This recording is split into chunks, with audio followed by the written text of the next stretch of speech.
researchers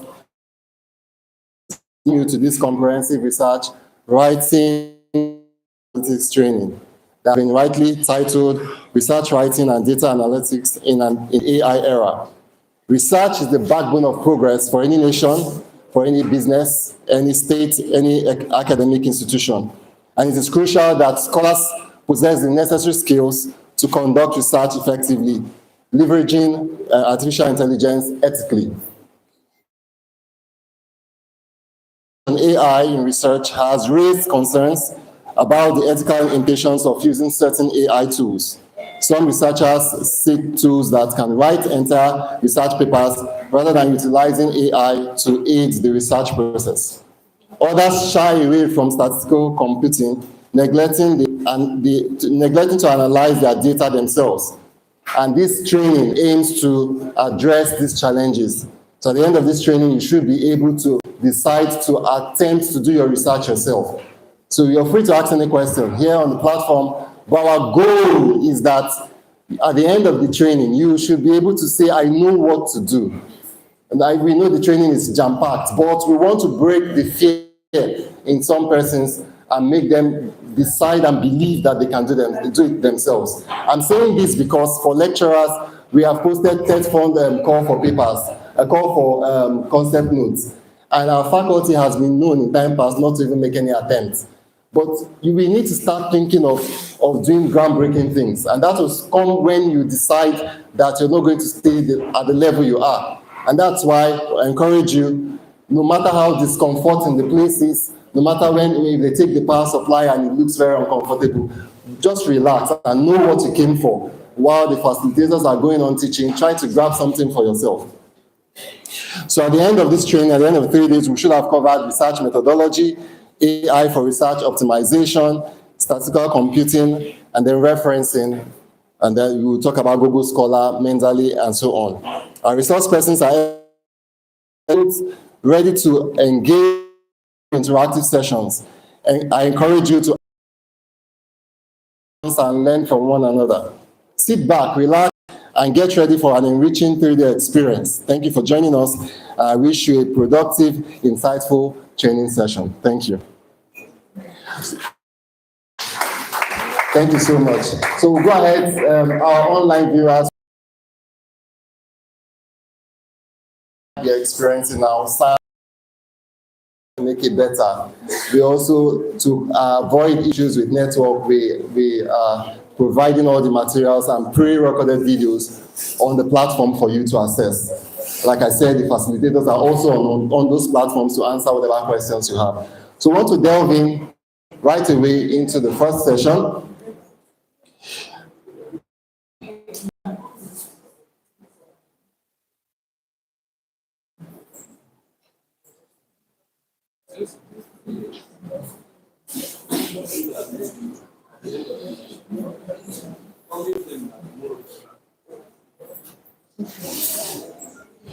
Our first session for today is titled AI, Ethics and Research Optimization, and it's going to be handled by one of our great facilitators, and she is an associate professor of educational technology at the Department of Curriculum Studies and Educational Technology, University of Port Harcourt, Nigeria.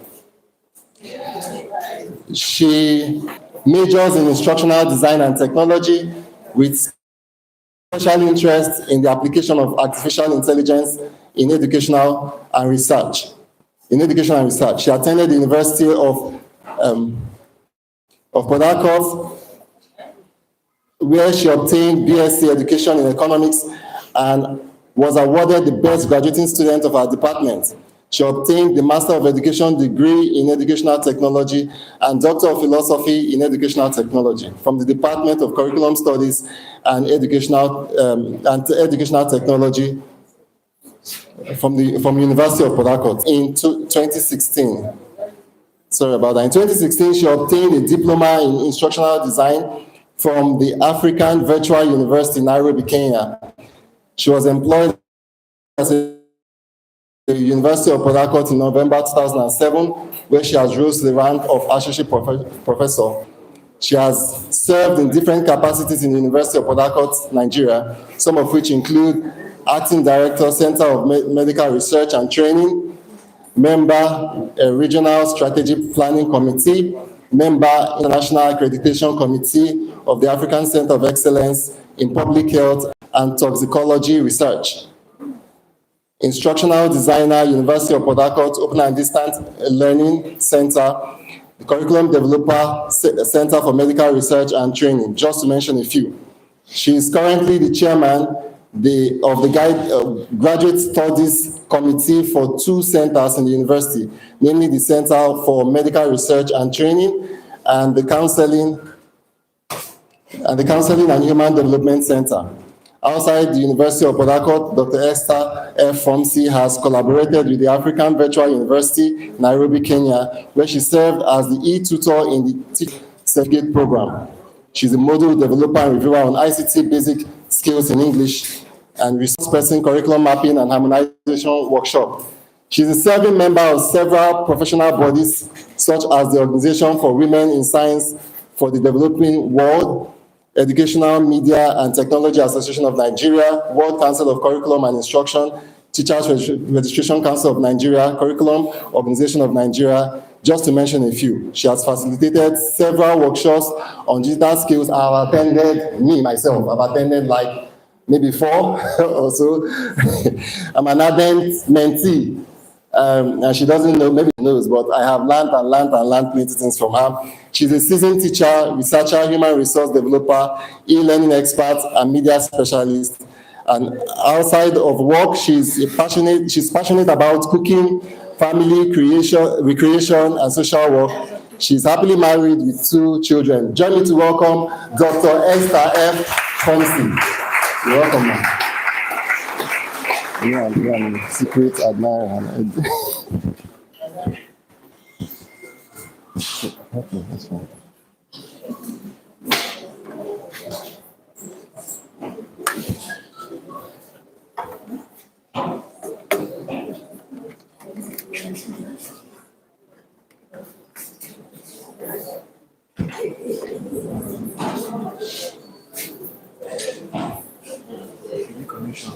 My MTN is connected.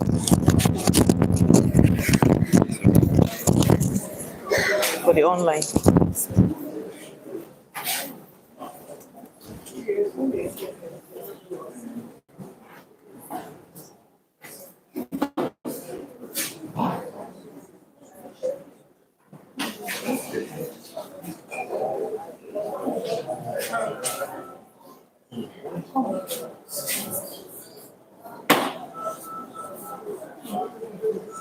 You don't want to use your other laptop. The apps, no. The PowerPoint here has been updated. And then the apps I want to use, I've created accounts with them here. It's just, I think it's just the HDMI.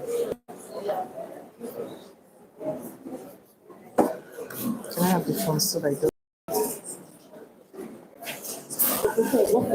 Please, those of you worried about the spaces, we're not doing spaces now. We're doing that for Wednesday. So from now to Wednesday, we'll ensure everybody's registered and once the spaces. Would have just switched the. Just follow the training and we have other things to create account. There are several parts, so just please don't be worried about anything.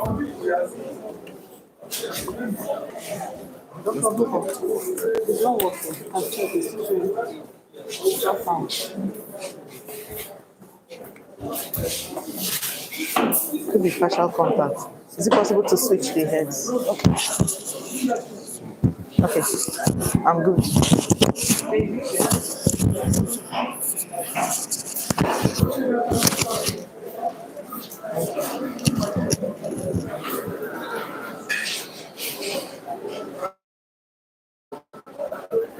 Good afternoon, everyone. Good afternoon, everyone.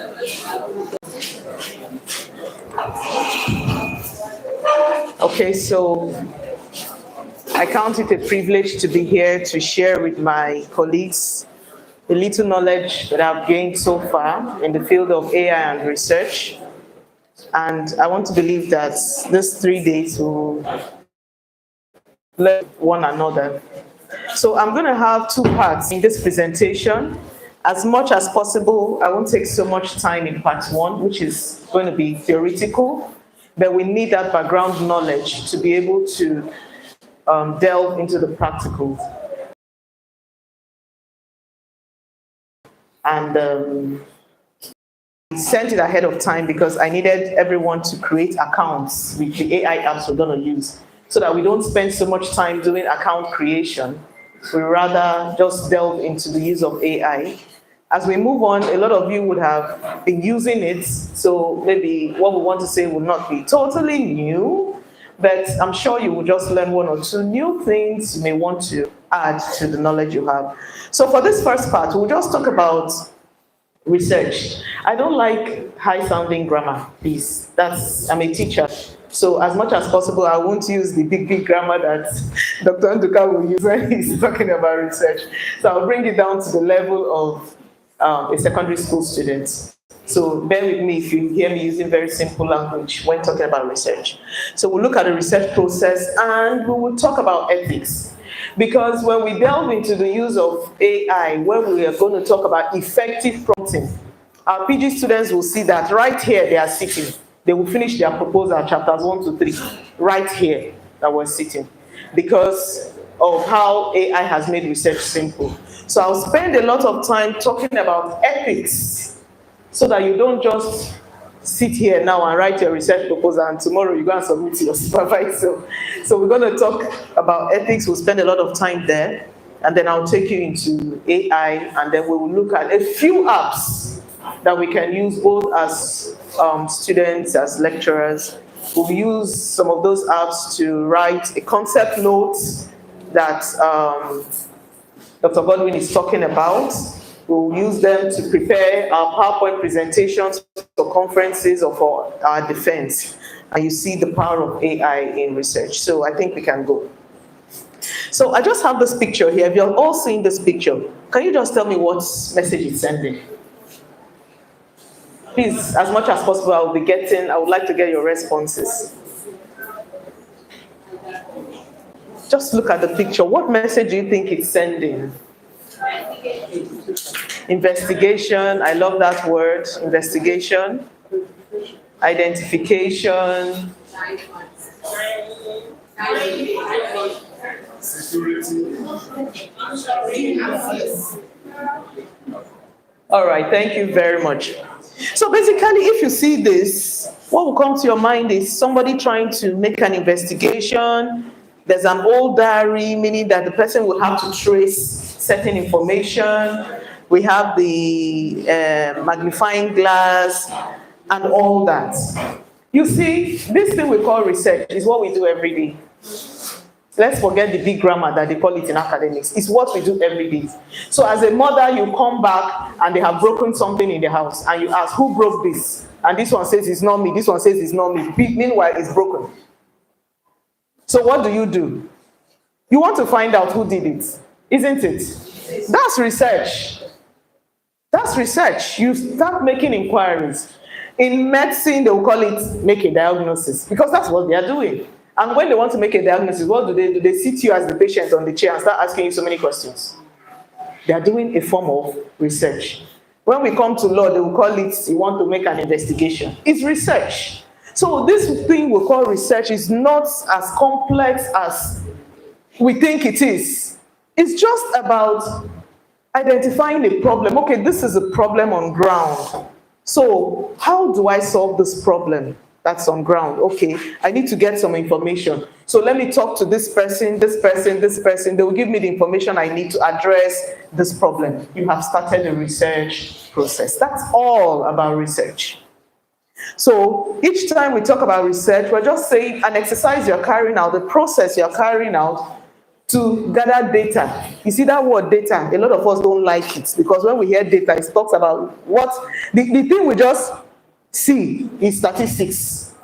Whenever we say go and collect data, our students will be like, oh, stress. But basically, data is just about gathering clues as an investigator. You want to get clues, you want to get information. That's basically what we do. Now, when you gather the data, you bring it together, analyze them, come up with new insights, or support an existing knowledge.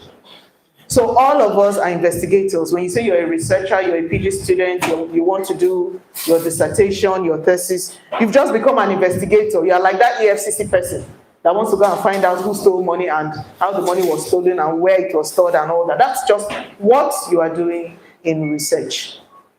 So basically, research is what every one of us do. At our homes, in the hospital, wherever you are, we do one form of research or the other.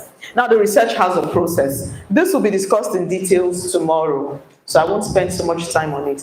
There's a process. Now, there's something students will always do. Ma, please give me topic. And I think we need to change that. We need to change that narrative. Students, go and bring 3 topics, and then I approve 1. We all know that research does not start with topics. Research does not start with topics. Research starts with identifying a problem. So why do we tell students, go and bring 3 topics? It's very wrong. Because they will just go and look for something maybe very outdated, something somebody has written. They will travel to the north and go and get something from somewhere and bring it to you. And then we find ourselves recycling research over and over again. I tell my PG students, if your research topic is not what we can use for an international conference, for a grant proposal, then don't bring it. Because that's why we're in academics. We're in academics to grow knowledge. So when you bring what somebody has done and you change a local government or Biapo, then you have not done anything new. So we don't encourage bring 3 topics, bring 5 topics. We encourage generate ideas from the problems you have identified. So from the very start, as a postgraduate student or as an academic, from the very first course that you sit in to listen, you start seeing problems that need to be solved. That's where it starts. And you have a notebook, a diary, a small jotter. As that lecturer is talking, you are listening, or you're in that conference, they are talking, you are listening, you are jotting down things that catch your attention and that you think, I want to probe into this. Most of the papers I've written are ideas that came from conferences I attended. So I got an invitation. You know, a lot of these things are flying, and when it doesn't involve so much money, it's always good to give it a try. So I saw one online. I said, okay, let me attend. I was upset I attended that because when I attended it, all the data I loaded, it was just one university in the US showcasing what their PG students have done. That was all it was all about. That's that training. So I just sat there and I saw their PG students coming and telling the audience, this is what we did, this is what we did. But I got a lot of ideas. It was from there I got that first concept, reverse mentoring, and I wrote a paper on it. So we get ideas when we attend conferences, we listen to lectures, pen down those ideas. They become problems you want to do what? Solve. So once your supervisor says, bring topics, you are not bringing topics, you are bringing problems you've identified and you want those problems to be what? Addressed. If you don't start by identifying problem, you have started your research on a very wrong footing. Because when you want to write background to the story, you get to statement of problem, you start thinking of what to write because you never saw a problem in the first place. And when you are done, by the time the external examiner comes, the external examiner will look at it and say, well, the topic is fine, but you've not identified a problem here because you never started by identifying a problem. The same thing goes with the articles we write, the papers we present in conferences. There must be a problem you want to what? Address. Except you want to be a local champion where everything is going to be published in Golu. But if you want your articles to go places, you want international recognition, then you should start thinking of problems that are related to the SDGs, the 17 SDGs, and of course, African Agenda 2063. So if anything you are writing on, it won't have an international appeal, and we don't want to remain. We want something that will have an international appeal, where people will call you for collaboration, and that's where your growth starts. So we want to start our research by identifying the problem, and then we do a literature review. So for my PG students, those I supervise, I tell them, just pen down your ideas. Let me just see them. When they come with those ideas and I look at them, the ideas are not very clear. I say, okay, go and do an empirical review on each of these ideas. In that process, they are able to identify variables that they will address from the empirical reviews. They're able to see what others have done. In fact, by the time they start writing, they're almost done. Because they've done the basic things they need to do. So once you're able to identify a problem, you do an empirical review based on those problems. You've not started writing yet, oh. You've not started writing.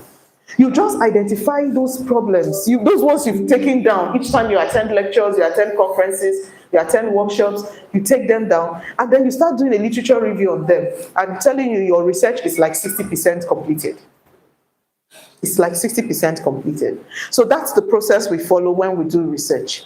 And then, of course, you get to the methodology aspect. I think Dr. P. Sigwe will handle that tomorrow. And data analysis, Dr. Onduka will also take care of that.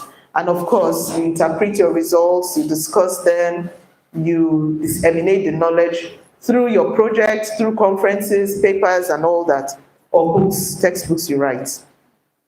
So that's the research process. So basically, what we do is, what I just listed here now is the subheadings we have when we write a dissertation or thesis. But as lecturers, we actually use the same process, only we do not use this section. So in our articles we write for publications, we don't do 1.1, 1.2, 1.3. But basically, when we write an introduction, we capture all of these steps you see, all of these sections. So we have the background to the study, which in papers we may call introduction. Okay, and then you must have your problem statement, even for an opinion paper, which for me is the hardest paper to write, an opinion paper. You may not be problem statement, but you call it justification of the study. You must justify, why are you doing this? Why are you writing? Why are you stating your opinion? Why is this an issue that needs to be addressed? Remember, an opinion paper, you want to sell your idea, and you want people to be on your side. You want people to buy that idea. So you must convince your readers, because you're not presenting your own empirical data, which you've gathered. Okay, so you give us a justification for the study, why you think this is an issue. But in empirical papers, we'll call it statement of the problem. Of course, you must also include the aim and objectives, research questions, hypothesis, singular or plural, depending on how many you have. Then the significance of the study. What you have here is what we will cover when we're looking at AI optimization for research. Then when we get to chapter 2, we do a conceptual framework or review. We do a theoretical review, we do an empirical review, and gap identification. You see, this is where a lot of students have issues. So when they tell them, tell us your contribution to knowledge, they don't know what to put there. They will end up writing their summary of findings again as contribution to knowledge, because from the very start in their chapter 2, they didn't identify gaps. As you review your literature, you identify gaps. Okay, so this is what these authors did, but they didn't cover these areas, and these are the areas I, as a researcher, would want to cover. That's my gap. So for those reviews you are doing, you're identifying gaps. By the time you get to contribution to knowledge in chapter 5, you will go back and tell us the gaps you had covered, those gaps you identified that you covered, and that becomes your contribution to knowledge. So you don't end up telling us your summary of findings again as contribution to knowledge. Okay, then, this is the one that gives students a lot of issues, methodology. In fact, when they talk about research design, some of them don't even know what we're talking about. So you just see students just say descriptive research design, no justification. Of course, for every research design you use, you must justify why. It must be there. So this design is appropriate for this study because the same thing with the papers we write. It's not just for students who write dissertations and thesis. The papers we write, we must justify why we're using. If you look at papers, international papers that are published in Scopus Index journals, you will see that the methodology is very rigorous, very detailed. You know, when I started my academic career, I would send papers, they will reject it, and I'll feel as if it's me they are rejecting. Because by the time they give you the corrections when it returns, you don't even know where to start from. But those corrections build you, they groom you, they make you a better researcher. So we started learning from that process. So when they say send your journals, you just carry one kind of lion hat and just throw it in there. And after like 3-4 months, it's not in polo journals so that after 2 weeks they will give you the review. Those are not the kind of journals we're talking about.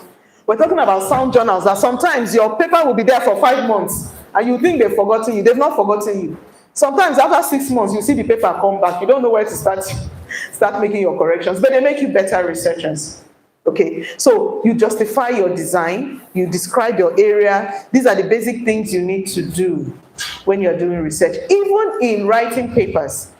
In writing papers, we don't split them into sections like this, but we have the subheading methods and materials, and everything you see in this section must be under methods and materials. We have to discuss them in details. Ethical approval. That's very crucial, especially for those of us in education. You are using humans to collect your data. You must get approval from them. It's very wrong to just go and give somebody a questionnaire and then the person feels. You see, because we're living in a country like Nigeria, you get away with a lot of things. Outside the country, after 10 years, somebody can come and tell you that you used the data from him and he didn't give you approval. That's, you don't enter one chance with that. You are stuck. But here we just do things, we get away with it. So in my university, we've started asking students to obtain ethical approval. So we must get that letter. Apart from the approval you get from the University Ethics Committee, you must get approval from heads of departments, if you're using schools, from head of schools. In fact, I have a student who works in Leadway Assurance, okay, and she was using the academic program. She wanted to evaluate, I'm into educational technology, so we do a lot of evaluation. So she wanted to evaluate their training program to see how effective it is for managers, and then the rate at which their staff, use the training or leave after they have been trained. And as I'm talking to you, she's been unable to do her final defense because the university says, where is the ethical approval from Leadway Assurance? She still can't defend until she gets that. Meanwhile, they have filled the questionnaire. We returned it. So she met me. I said, but that's what you should have done. She was using Google Form. I said, Google Form even makes it easier. Because when you're designing in the form you mentioned, are you giving approval to continue with this research or not? If they click yes, it takes them to the form. If they click no, it terminates the form at that point. That approval was not gotten. And so she can't defend. So she has to go back to her company and find a way out before she does her defense. So it's that important. It's that important. And then, of course, we get to chapter 4 where we do our results and analysis. Tomorrow and next, you will do a lot on this. And finally, we get to our summary, chapter 5, where we summarize and all that. We do our contribution to knowledge. And after that, references, Dr. Operator will take care of that during this research, during this workshop. So basically, this is the research process we go through. Whether you are writing a dissertation, a thesis, a paper, an article, whatever, this is the process we go through. Now, I want us to focus on ethical use of AI in research. So when we talk about ethics, we're just talking about standards, guidelines, okay? Now, when we say use AI ethically in research, whenever we say that, what we just mean is make sure you maintain academic integrity, transparency, and honesty. That's just what we're talking about. Make sure that you maintain academic integrity, transparency, and honesty. Meaning that you don't carry AI content and use it verbatim as if it's your own. You have committed an academic crime. You must acknowledge any AI you use. So when you are done, in your acknowledgement, you would indicate these aspects of my research were done with the assistance of AI. You must indicate that's academic integrity. Then you must ensure that AI is not used as a replacement. The reason why we're emphasizing this, you see, when we get into AI optimization, You will see how AI will help you write proposal in 2 hours. In fact, less than 2 hours, you have finished your proposal. And tomorrow you carry your work to your supervisor. So we don't want that.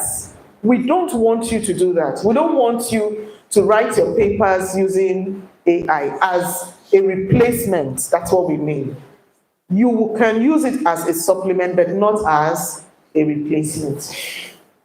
In fact, the use of AI has made it so easy that even when you're doing a literature review, some AI tools do not even allow you to bother yourself reading the whole article. We're going to use one of them today. They don't let you bother yourself reading the whole article and start looking for what to extract, to start writing. They will just summarize it. They will summarize the methods, they will summarize the literature review, they will summarize the introduction, they will just summarize everything. So all you need to do is just copy and paste, and that's what we don't want you to do. That's why we're talking about ethical use of AI. So use it as a supplement and not as a supplementary tool and not as a replacement. So these are the guidelines, I just outlined them. I have updated this. It was already posted yesterday, but I've updated this. So this updated copy you will get. I don't want to spend so much time talking about this, but I'll just highlight a few things. So disclose any use of AI tools in your dissertation or in your article you are writing. If you are writing an international paper and you don't disclose it, that's a problem for your university. In fact, we had an experience, a very sad experience in my university where, a lot of masters and PhD students will write, publish, put the names of their supervisors without bringing the article for the supervisor to see, because they just feel they've extracted it from their work, their project work. So that was what happened. This PhD student just published and put the name of the supervisor, who happens to be a renowned professor in the university. So when the paper was published, after a while, the publishers wrote to the vice chancellor, accusing the professor of plagiarism. It was a very serious issue. It was a very serious issue. So this is not something you joke with. Don't think that the way we are here, not knowing how to use AI tools, that's how everybody is. Now there are AI detectors. We're going to use some of them. You see how it works. We will generate something from AI, take it to an AI detector. It will tell you 60%, 70% AI.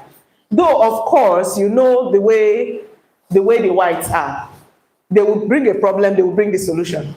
So the smart guys among them came up with AI tools that will also help to undetect. That also helps to undetect AI. So I tried my hands on some of them. Okay, I produced something, I got a content from AI, took it to an AI detector, it told me 70% AI. I took that AI back to another AI tool that changes it to human. And it changed it to human. And I took it back to AI detector, it said 100% human.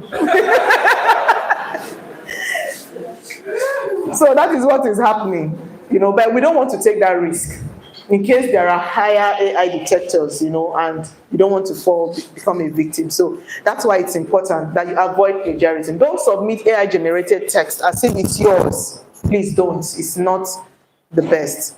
Okay. And then we have, I think I've talked about this. Now, let me talk about critical evaluation. AI can hallucinate. Sometimes it's just like that has taken one drug. I'll tell you something, an experience I had. So I was writing a research book for our postgraduate students. They always have issues. Anytime they come for proposal defense, we will keep telling them, no, this heading shouldn't be here. So I just said, okay, since I was a PG coordinator, let me just put a book together to take them through the entire process of project writing, from the very preliminary pages down to references. So while putting that book together, I decided to use some of the articles I had published. So I picked one of my articles I published to my PhD student and took it to an AI and asked the AI to generate different types of referencing styles for me, APA, B, EndNote. Lo and behold, that article came up with the names of 2 different authors. my own article. I looked at it and I was confused. I said, I didn't really write this thing again. And I went through the content. It was my content. I know what we wrote, myself and my PhD student. I know what we wrote. I read through it. I provided materials. So how come I'm seeing one Mohammed C and Mohammed whatever? I looked at it again and I just remembered that AI can do what? Hallucinates. So I had to change the name of the authors to mine and my students. That's how bad AI can be.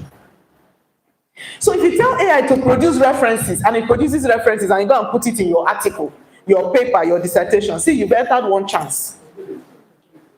Because if the owner of that article sees it, of that extract, sees it, and it's not his name, you're going to be queried. So don't just take everything. That's why I added this. Critically evaluate whatever AI gives you. Sometimes, some of the things it even tells you may not be true. So when people say AI will kill your critical thinking skills, I say it's not true. It can't kill your critical thinking skills because when it produces anything, you must critically evaluate that thing before you use it. Please, this is very, very important because you will see when we will tell AI, please generate references for us, and it will generate reference. If you go and use them like that without verifying, you are in trouble. Take them to Google Scholar to verify if they are true, or you can take them to Consensus AI to verify if they are true. All right, so basically that's about the guidelines. You'll receive this for those of you who have paid. Like I said, we're not going to spend so much time on the theoretical parts because we have a lot to do with the practical. So let's look at artificial intelligence. Okay, so years ago when we heard of artificial intelligence, all we thought of were robots. That's what always came up to our minds, robots. And we felt it's something that is unreachable. As far as Nigeria is concerned, forget this thing. We're not going to ever start here. But surprisingly, in 2022, when OpenAI launched their first generative AI app, that's ChatGPT, okay? We found out that AI is something that every one of us can use. So I've just given a very simple definition here of what artificial intelligence is. It's just about helping computers think the way humans think. That's just what it's about. Artificial intelligence. Helping computers think the way we think. But this time, you use programs. So the developers, the programmers, they are the ones who do it. They just use programs to help the computers do the work you ordinarily would do as a human. So the computers think like you, act like you, reason like you, and that's what artificial intelligence is in very simple terms. So it's about teaching computers to do what you would do as a human. Okay, so the first artificial intelligence app that was launched, the generative AI app that was launched was ChatGPT, which of course was, it uses natural language processing and it would respond to you, it will understand your questions, it converses with you, and ever since then, there have been a whole lot. In fact, there's nothing you want to do that you don't get an AI for it. Nothing. Nothing you want to do that you won't get an AI for it. That's how far we've gone. And now we have a very simple one we can just use, we can chat with Meta. Okay, so with Meta now installed on our WhatsApp, you are free to use it, it's good.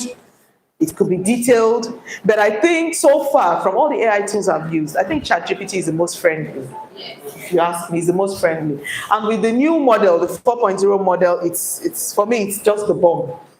And you see why I say that. So, but we have others. We have Gemini. Gemini used to be Google Bard. It was developed by Google. We have Bing Chat. Bing Chat is also good, especially when it comes to generating images. We have Claude. Claude is equally very good. Okay, so introduction to ChatGPT. Now, let me talk a little about ChatGPT, okay? When it was launched, all of us were rushing to download the app. And we found out that, okay, over time, those of us who decided to do more with AI, we found out that ChatGPT app is not connected to the web. It's not connected to the web. So those of you who have attended my trainings, I've mentioned that over and over again. connected to the web is not the same thing as connected to the internet. So some people will say, I bet I have to use internet to access it.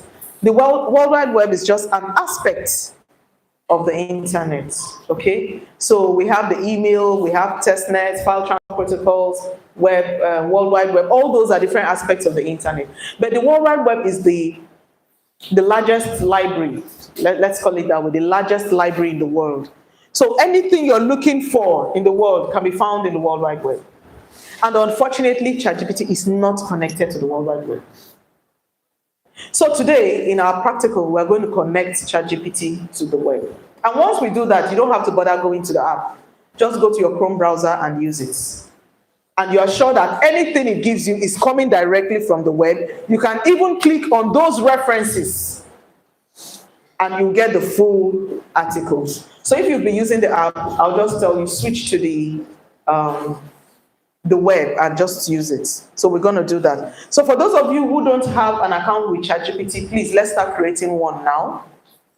If you have not been using ChatGPT, if you already have an account, that's if you had downloaded the app, you must have created an account. You don't have to bother. You only bother when we want to connect to the web. So if you already have ChatGPT app, don't bother with this process we want to go through now. You don't have to bother with the process. But if you've not been using it at all, you need to create an account. I'll tell you the advantage. When you create an account with ChatGPT, whatever you gist with it, I like calling it gisting because it's like talking with you. Whatever you gist with it, it will store it up. It will store it up. So you can always go back 3 months back and see the that only works if you have created an account. So go to your browser. Okay, go to your browser. To connect ChatGPT to the web, you need to have a Chrome browser. So if you have not been using Chrome, it's better you use your Chrome browser. So just go to your browser and type chat.openai.com. You can just see it there. Chat.openai.com on your browser. When I say browser, please, I'm talking about Mozilla Firefox, Chrome, Opera Mini, Kiwi. Just type chat.openai.com.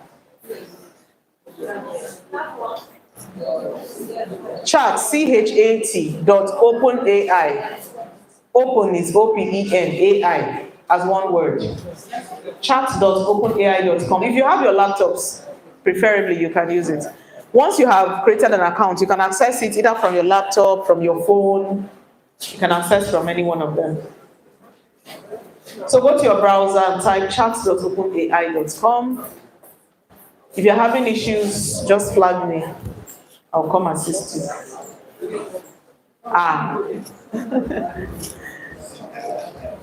Chat.openai.com. Just go to your browser on your phone. If you can see the screen, I've tried to do a screenshot for every step. So just follow the steps, please. I've tried to do a screenshot so that you don't keep calling me, how do I do this, how do I do that? So if you have gone to chat.openai.com, just click on the link there, the link by Chrome, the one that Chrome pops up. Click on it. Before, don't bother, just wait. When we move to the next step, you join us. This is just for those who have not created an account with ChatGPT before. If you were using it already, it means you've created an account, so don't bother with this step. This is just for those who have not used it at all. And maybe I should ask, how many of us have not used ChatGPT at all? Okay, we're very few. Okay, so let's hurry up with this process, please, so that we can move on. We want to link ChatGPT to the web.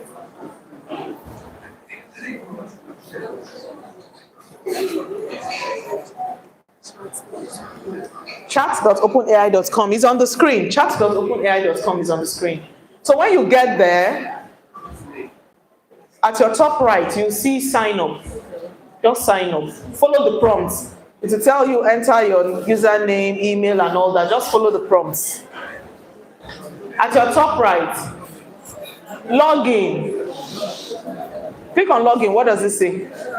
Because you're not supposed to log in if you don't have an account. If you don't have an account at all, you can't log in. You can only sign up. So, sir, what's it telling you?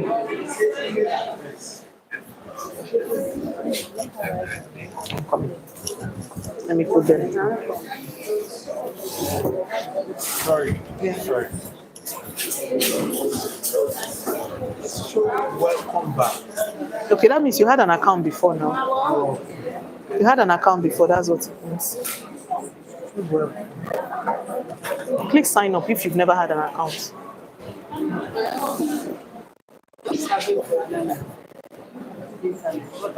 If it's network, there's nothing I can do about that. If your own is having network issues, please, I cannot help.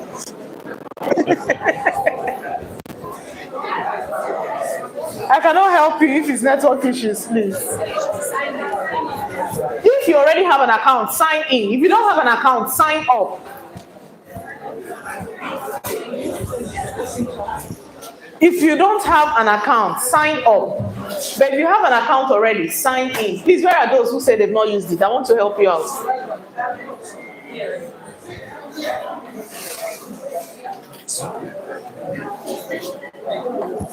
Sorry. Where do I go to? Is it Google? You're ready now.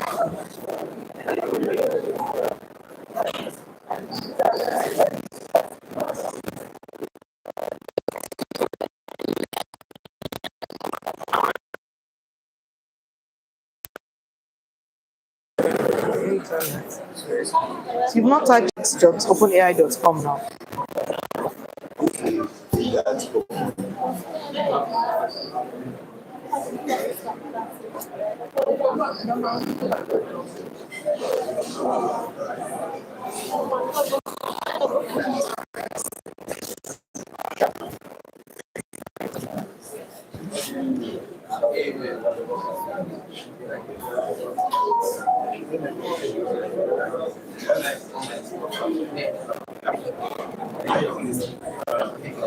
I don't know why you're in the login.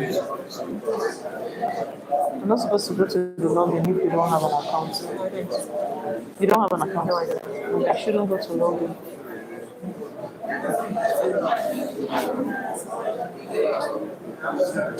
So sign up.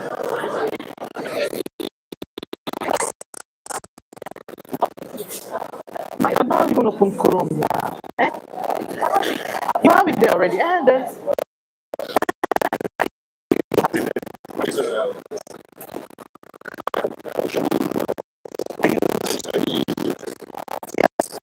yes, it works with any.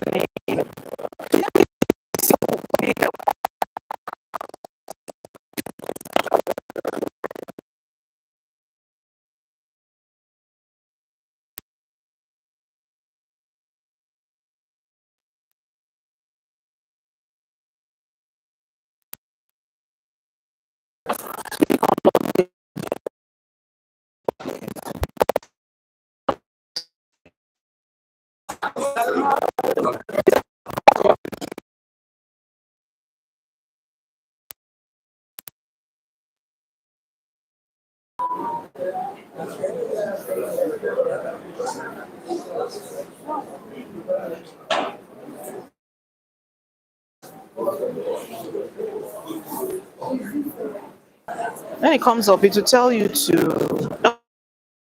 It will tell you to enter email. Underneath that part, there's an email. You see sign up. So don't enter email, just sign up.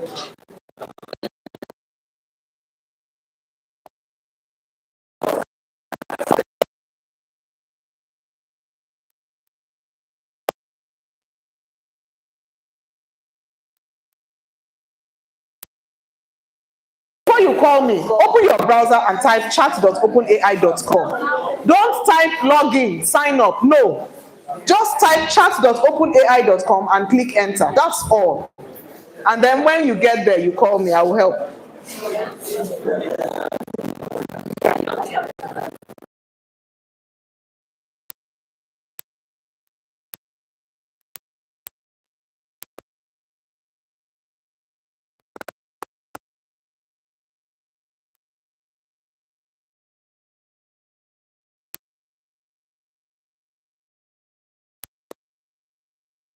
Me,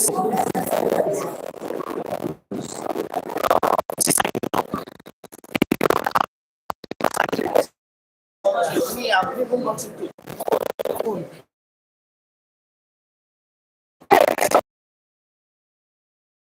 Hello, are we together? Yes, to where it ends, ask you to impute email. If you have a Gmail, don't just bother imputing email. Just continue with Google. Where it tells you to impute email, if you already have a Gmail account, just click Google and make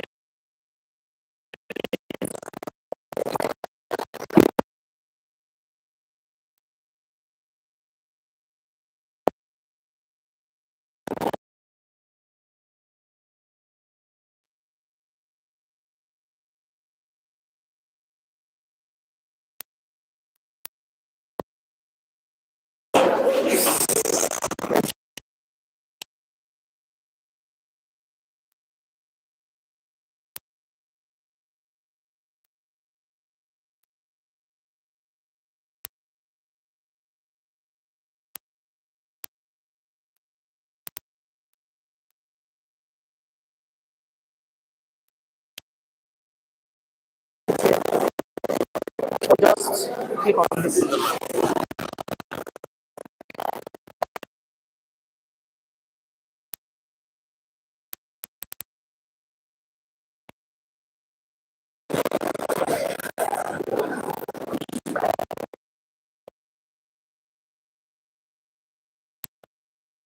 Look at what you typed. What you type has issues. Okay. Is this your Chrome browser? Yes. Okay, so chat I use Google. dots open. You missed your dots. Chat.openai.com. Okay, so it has come up here.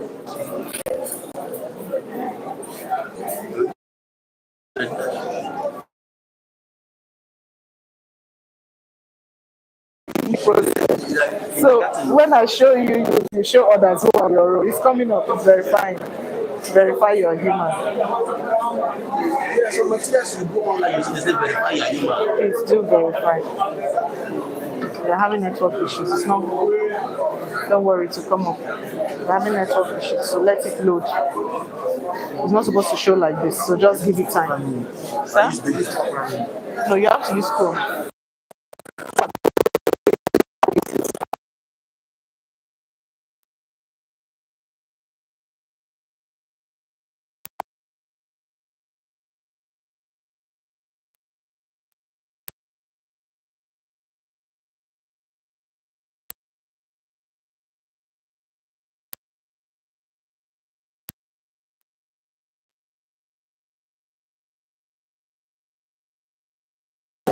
Yes.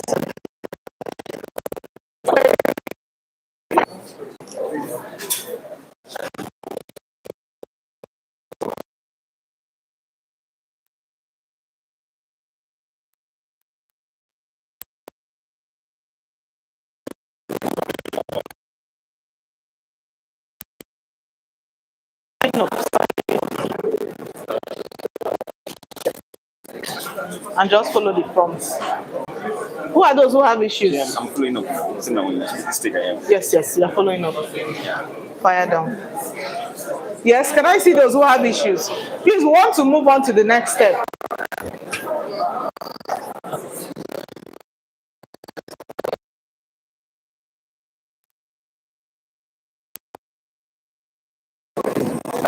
It's coming up.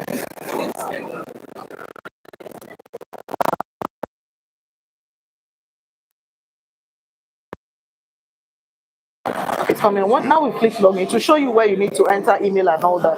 Don't enter email, just look at the bottom. You see sign up in red. That's where you sign.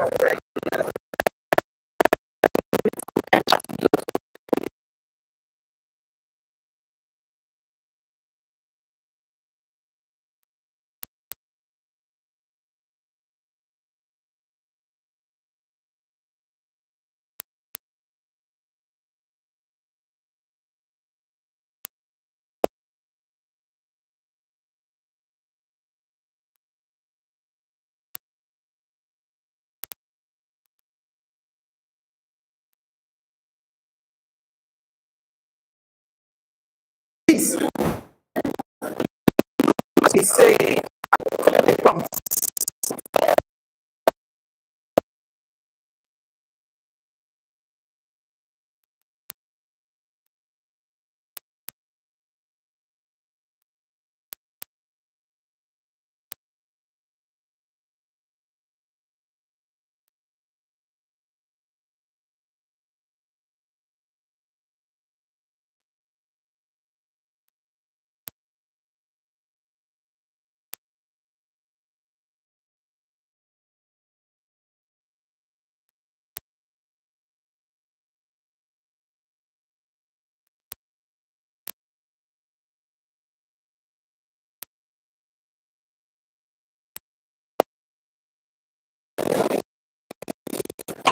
So that we can move on. We still have a lot.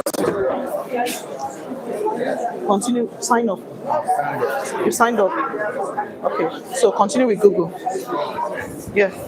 Yes, sir. Somebody was raising hand here. Yes, sure, yes. Sure, I am. What happened with this one? I don't know how you got here, ma. See me to choose. Then choose now. Just follow the prompts. Just follow the prompt. Whatever it tells you to do, just follow the prompt. Yes, yes, yes. Choose the email.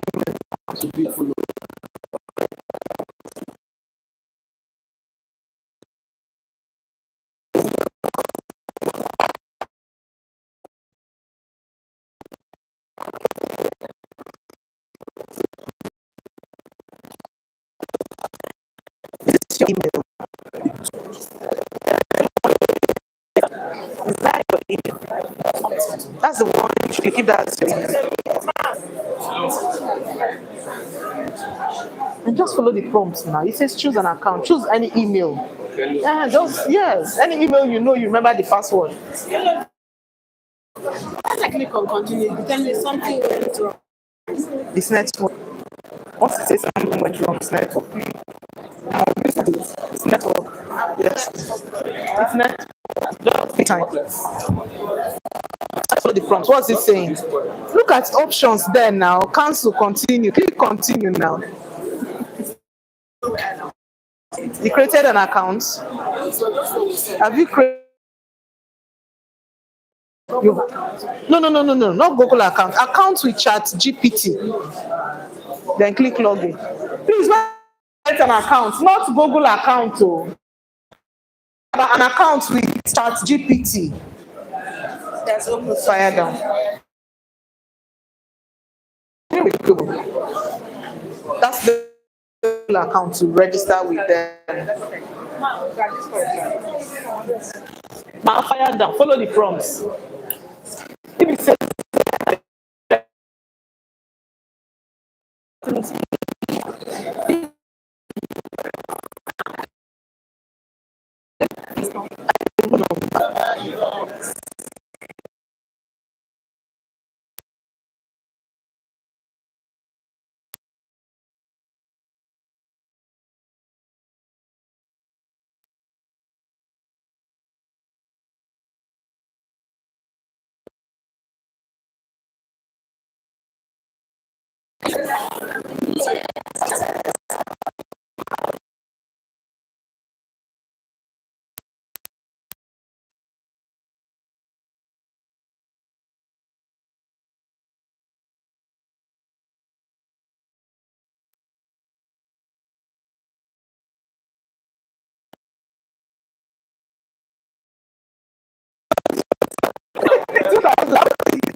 okay, so I think we can move on at this point.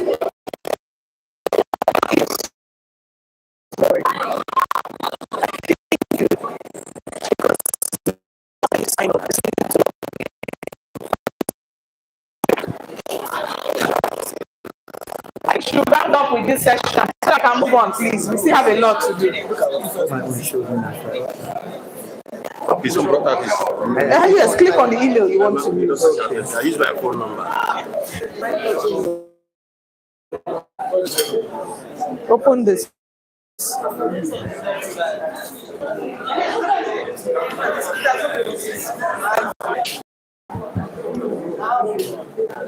Continue.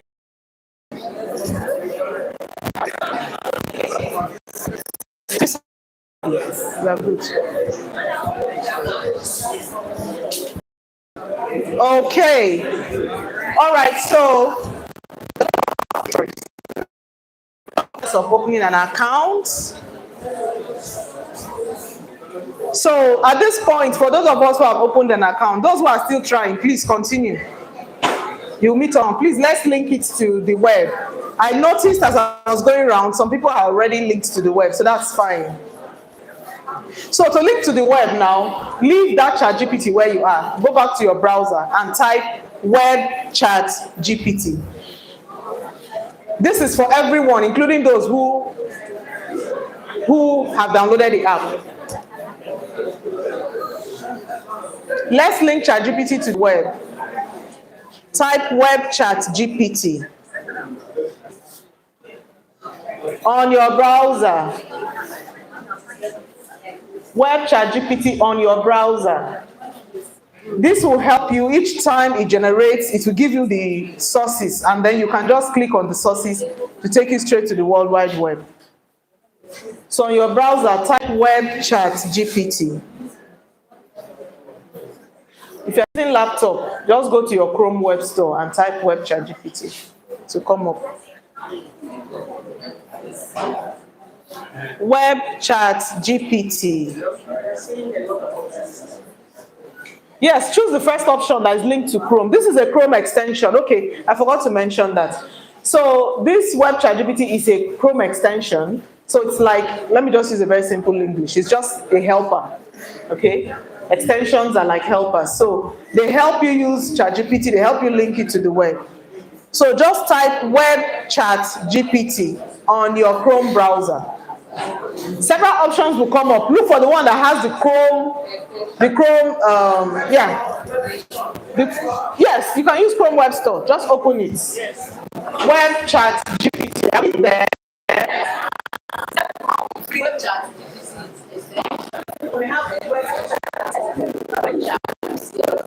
With internet access.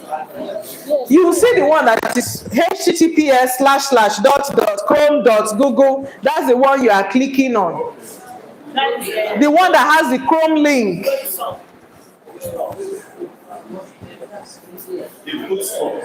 https://chrome.google. Yes. Yes. Yes, click it. Click it, click it. That one that is linked to and your top right add to Chrome. The top right, you see add to Chrome. Yes, you add to Chrome. Link it to the web already. Okay, that's one. Did it give you added? Did it show you that installed? You need to check.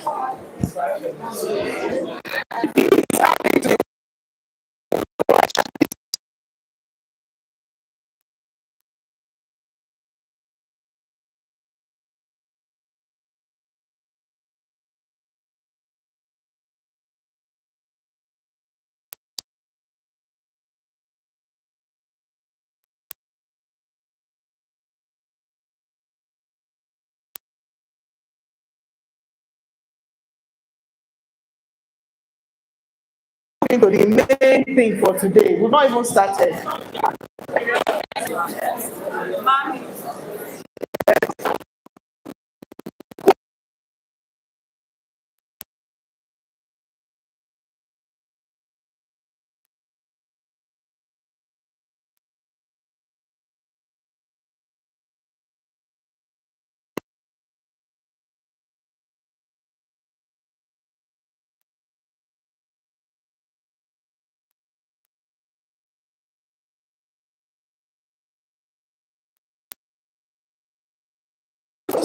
You're good now.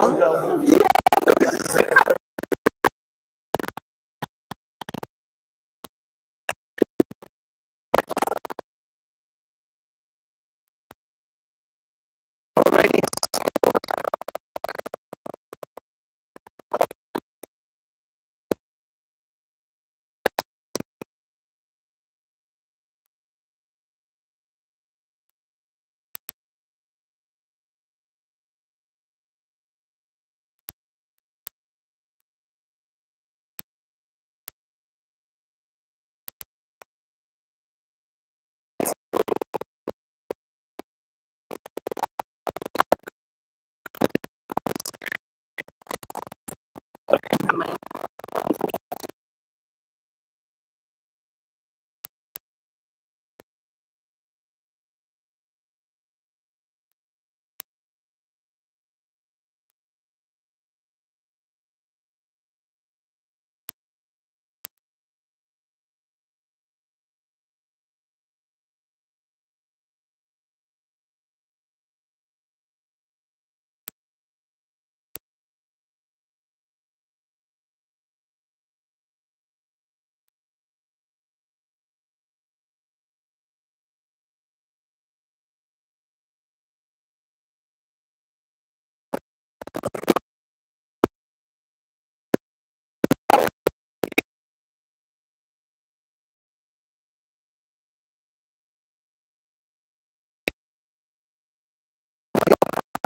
Please, if you've added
They're good. Just disable. Just uncheck that. Okay, so for those of you who are using laptops, you will see that if you open ChatGPT, it's showing web access at the bottom. That shows you've linked it to the. So where are you? Have you linked it? We're just installing another extension.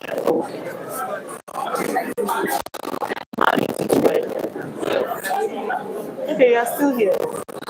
If not, move it close.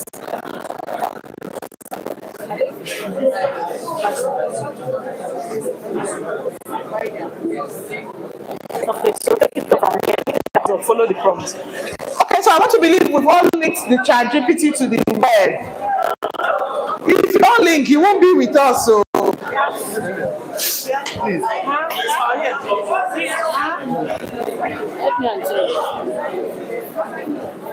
How did you get to? Exactly what it's not there. I can't find it. This is ChatGPT, not web ChatGPT. I said type web ChatGPT. What's the extension? This is a different extension. This extension is ChatGPT sidebar. That's not what we want. We want web ChatGPT extension. There are so many extensions there. Web ChatGPT. That's what we want. Are we good? Nobody is calling me. Okay. Have you created an account? Yeah. It brought you here. Okay, so That's why I came back. okay. I want to do that. I believe this one.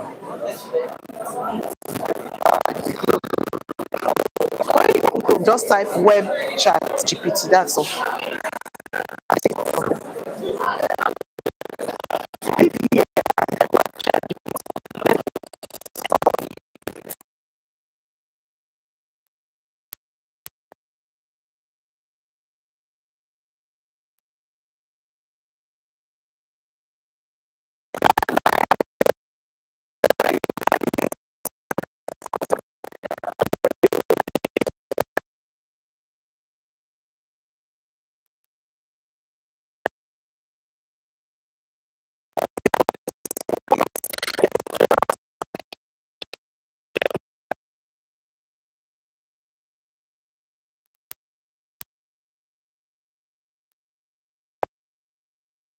Those of you using laptop, network.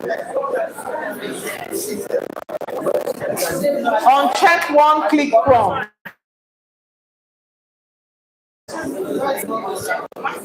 At the bottom, you see one click. So that you have a clean extension. Look at it. What's it for me to respond?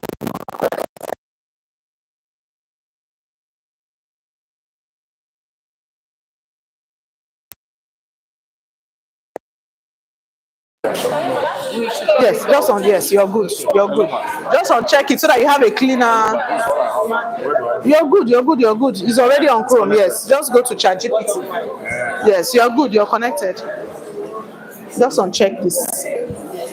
Okay, so we're done. Please let those close to you help you, please. So you already have this process we are going through now. You already have the PowerPoint. Can you just open your PowerPoint if you are not with us? Just open that PowerPoint that was sent and just follow the process so that we can move on, please. We still have a lot to do. Okay, so add to Chrome. If you are using phone, add to desktop. Add to desktop. We are using phone. Hello. Hello. Please, what we are just doing now, I just the preliminary. Now we want to start the cocoa. So let's just pay attention, please. This is where we want to start the work. You are not following because you didn't open the PowerPoint now. If you had opened the PowerPoint yesterday, you would have linked up. Or you came in late. No. But did you click on the Telegram link that they sent to you? Yeah, it's on the Telegram now.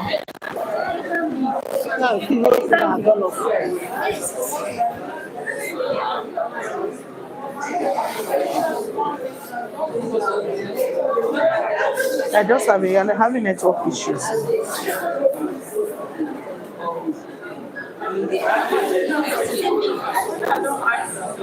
You don't have issues, it's just network. Let it come up. Please, let's move on, please.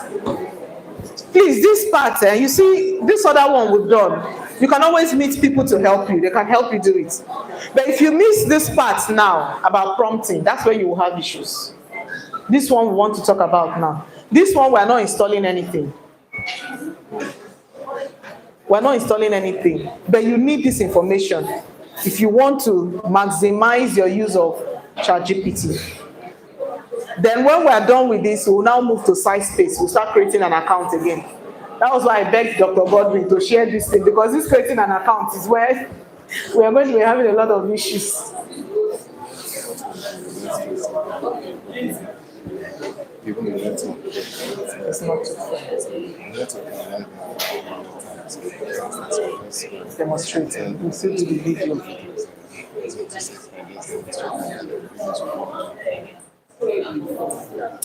Okay, so let's talk about prompting. Hello everyone. Please, we are sorry that there is network issues right here. So it's making hands-on learning very difficult for this particular learning. So what we'll do is this. There are promises that there will be videos that will have to have this transmission where you can pause and do and something like that. So let's go on and let's demonstrate that you cannot create all the accounts now, demonstrate all the other AI so you can learn as much as you can. She will do a video where it is such that you can follow the video step by step and ask questions. If you be diligent and patient enough to go through. Please, let's just go on. Okay, so let's talk about prompting. Please just go to ChatGPT. That's where I just want you to be. Not web ChatGPT, oh. Not web ChatGPT. Just go to ChatGPT. That's where I want you to be now. And then let's talk about prompting. Let's talk about prompts. Please, I need everybody's attention. Hello. Hey, no response, so I have caused trouble. Hello. Only the people in front are talking, no. Those behind, have I lost you? Okay, so let's talk about prompting, please. So when we talk about prompts are the commands you give to AI. What you tell. For a lot of us who have been using ChatGPT, we just go and tell it. Let me just give a very typical example of what my students will do. They'll just drop a topic, AI in education. On that topic, ChatGPT will bring something, say, "Chai! It's AI, eh?" And they have failed. They have lost the key to getting the best out of AI. And that is what we call prompts. Prompting just simply means telling AI what to do. But there are rules. You know, outside the country, they already have what we call prompt engineering. It's a course already, where you are taught how to prompt. That is, you will take a full course on how to prompt. It's a course on its own. And we have put together some prompts, which in a small manual, which I'll make available to Dr. Godwin, so that anybody who is interested can reach out to him. Okay, so we have put together some prompts for academics, which both lecturers and students can use. Writing effective prompts, basically, you need to be very clear. As I move on, you will see what I mean. You need to be very clear. You see, ChatGPT or any AI tool is artificial intelligence. Please, I want to emphasize that word, artificial. It's artificial. It's not human. So if you just assume that this is a be waiting I want, you just throw one thing there. you will not get the best. And that's why I still talk about critical thinking. It can't replace critical thinking skills. Because if you want to do research with AI and you don't know the nitty-gritty of research, you still won't be able to do it.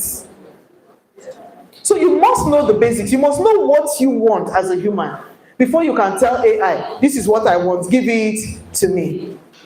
So you must be very clear, you must be specific, you must be creative. You must also give AI an introduction. So let me give you a tip. So you don't tell AI, you don't talk with AI in the first person. Okay, so those of us in English know what the first person is. I am very wrong. Very wrong. Hey, you don't do that. You talk to AI in the second person. Okay? So if you are a mathematics educator, you tell AI you are. That's what you type in the prompt. You don't say I am. It doesn't know you.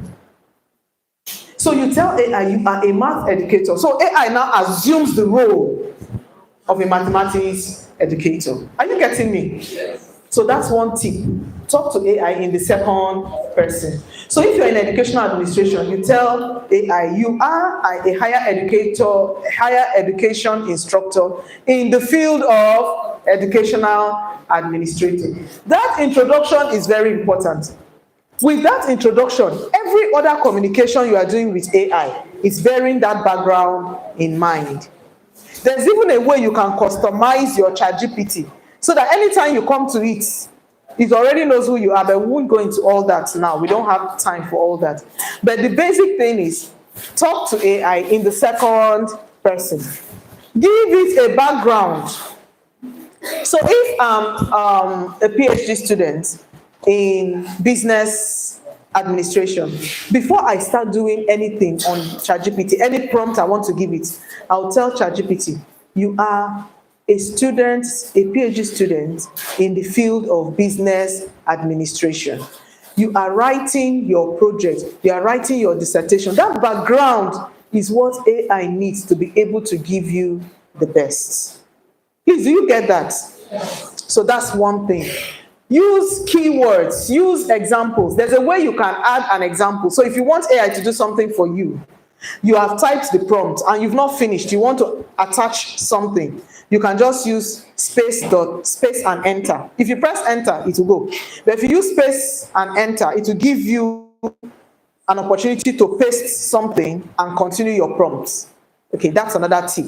So use keywords, add examples. So if you want to add an example, you say, for example, and you've copied the example, use space and enter, paste the example before you can now continue your prompt. Avoid ambiguity. Don't see, it hallucinates. So don't speak plenty grammar. Don't speak plenty grammar. Use short, simple sentences instead of complex sentences. Then there's something I want to introduce to you, tokens. So in that AI prompt manual I'm talking about, it's there already. You see details, but I've extracted a few things from there. Tokens. Tokens are just units, fundamental units that give your AI something to think about. It gives your AI a kind of structure. It tells your AI that, okay, this is what you want. So the choice of token, your choice of token impacts how your AI will produce content for you. So if I use the same example I used, I want to do something on AI in education, and I just put AI in education, that's 3 tokens. That's what I mean by token. So tokens can be text, they can be punctuations, they can be numbers, okay? But they play a big role. When you use tokens, you are able to break down your prompts into distinct parts. This is part of prompt engineering. When you use tokens, you break down your prompts. And don't worry, when we do the practical, you'll see it. So don't get confused. Leave all this plenty grammar while they speak. When we get to the practical, you understand what I mean. So tokens help to break your prompt into simple parts. That's one thing you need to do. You must use tokens. Then another thing is using punctuations. Don't say it is AI and you're just talking. No comma, no full stop, no inverted commas. No. Punctuations are important. And in that manual, we have highlighted each punctuation, the role it plays in the use of AI. So use punctuations. So if I want to introduce a topic, you are a PhD student in the field of business administration, full stop. You want to write your dissertation or thesis, depending on what your university calls it, on the topic. I will put my column, I will put inverted commas and put my topic.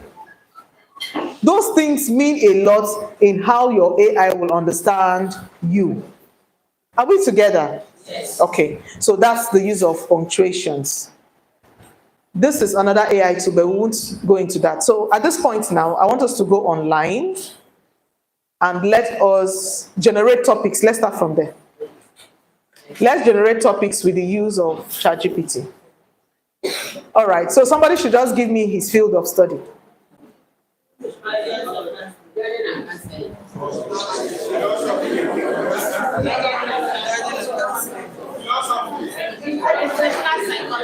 Question, man. You want to ask a question? No, I don't want your topic. I want to show us how ChatGPT can generate topics for us. That's what I want to show us. How to prompt it. Okay, let me use early childhood and primary education. They are happy. You don't have that here. Oh, sorry.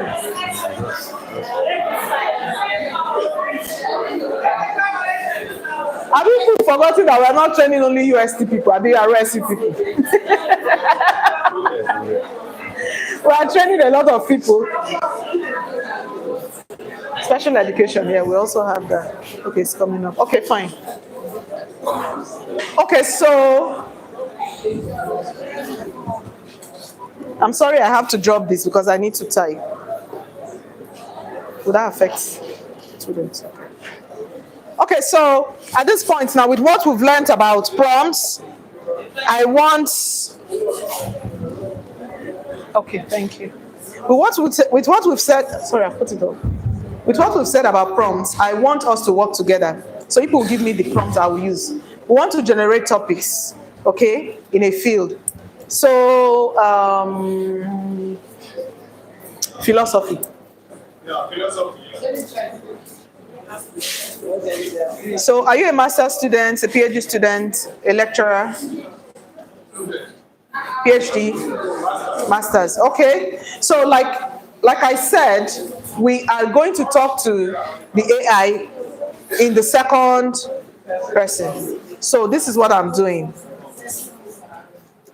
You are a master's student in the area of, in the field of, please, can you give me your field? In the field of, Godwin, please, it's blocking my listen. Philosophy of education. Are we together? You want to write your master's project.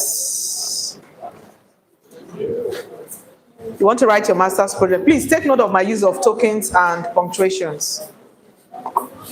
Generate. When you tell ChatGPT to generate, it will generate. When you tell it to explain, it will explain. If you tell it to discuss, it will discuss. So the verb you use plays a very important role. If you say generate, you can't expect it to explain. If you say explain, you don't expect it to discuss. If you say list, you don't expect it to discuss, to explain. Are we together? So generate 7 contemporary topics. You know, I don't know, at this point, I don't have to include project topics because I've already told it that it wants to write its master's project. So it already knows that it's a project topic it's generating. Generate 7 contemporary topics that meet 21st century standards. The topics should address at least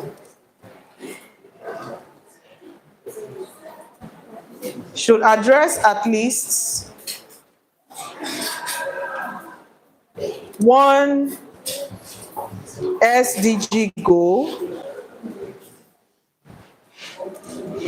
that aligns with Africa Agenda 2063. Is there any other thing we want to add to this prompt? Don't be in a hurry to hit the send button when you're prompting. Don't be in a hurry to hit the send button when you are prompting. Make sure you give a comprehensive prompt. Use your punctuations, use your tokens. Is there another thing we want to tell ChatGPT to do with this prompt? Africa Agenda 2063. What else do you think we can add? What about our variables? What about the dependent and independent variables? You don't need them. You see what I'm talking about? If you don't know anything about research, you won't know what to prompt. That's the truth. If you don't know anything about research, you won't know what to prompt. So you can just tell it, the topic should contain one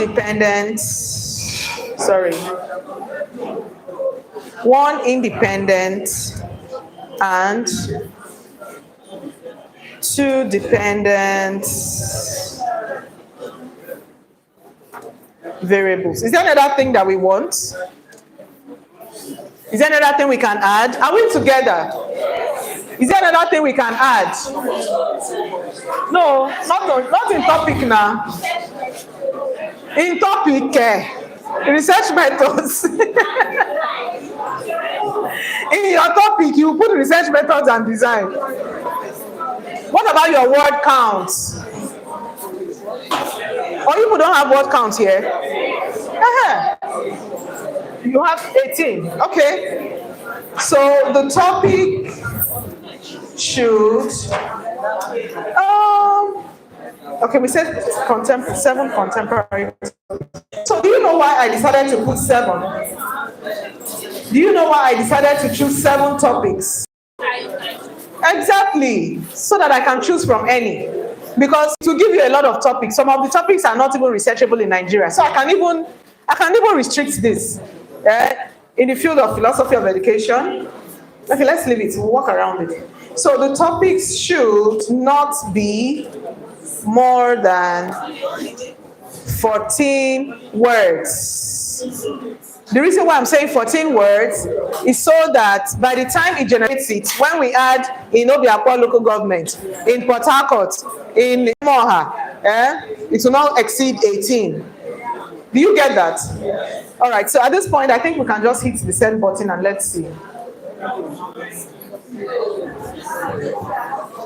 The send button is the arrow. Or you click enter. So I hope that the network will be fair enough for us to work.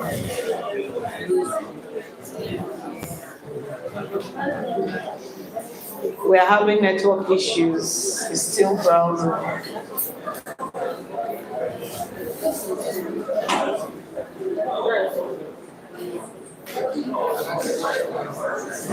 Okay, so while it's generating, I just want to show those of you who are using laptops. You can see I'm having web access in blue, in green. That web access shows me I'm connected to the web. So you can also pin web ChatGPT. While it's generating, please, let's look at that. You can pin web ChatGPT up there. If you go to the top, just by your address bar, you see extensions. If you click on it, you will see web ChatGPT. Please pin it so that you have easy access to it. Okay, so we have our topics.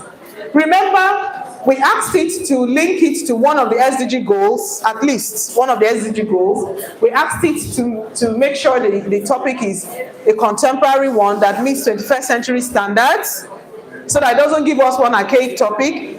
We also asked it to link it to Africa Agenda 2063. We asked it to give us at least 1 independent and 2 dependent variables. And it shouldn't be more than 14 words. So let's see what it generated. The first one, impact of digital literacy on employment and quality of life in Africa. The second one, role of e-learning on access to education and gender equality. Effect of inclusive policies on school enrollment and social mobility. Influence of sustainable agriculture on nutrition and poverty reduction.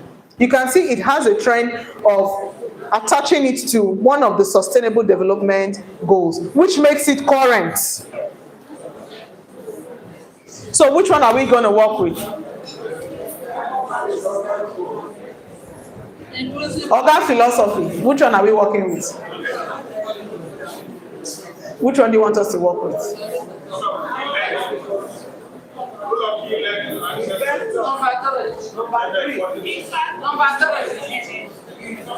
Effect of inclusive policies on school enrollment and social mobility. Okay, it's all encompassing. Can we identify the dependent and independent variables there? Can we? Okay, so I just want to copy this. So, using this topic, I'm using my punctuation and I'm pasting the topic. Using this topic, I've given it the topic, okay? We didn't add an area. So can we add an area? I'm just looking at it. Thank you. Can we add an area?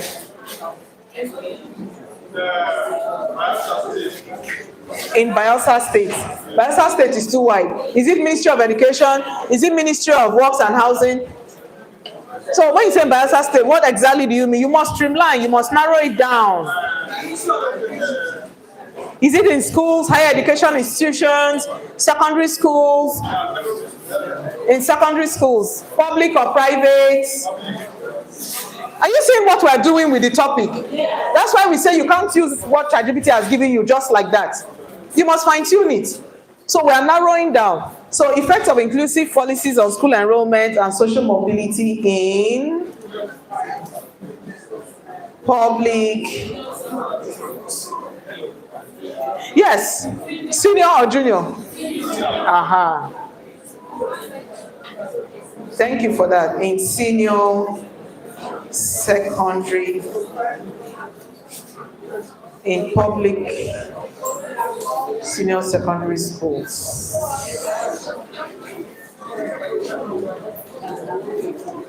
In Bayelsa State. Please, are we together? Are we together? Using this topic, I have put the topic there. Okay, I think I need to remove my quotation mark here and add it to this point. And there's a comma. Write a background to the study.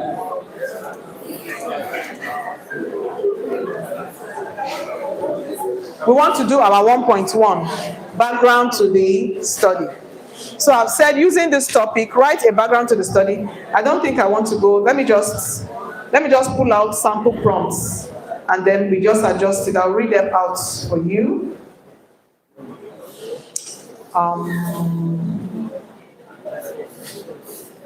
I have sample prompts here. I extracted from our prompt journal.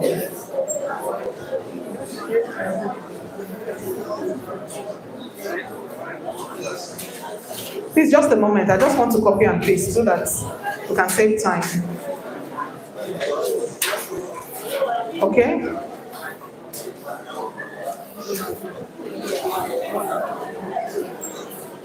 Okay, write a background to the study. The background to the study should be written as a narrative without subheadings.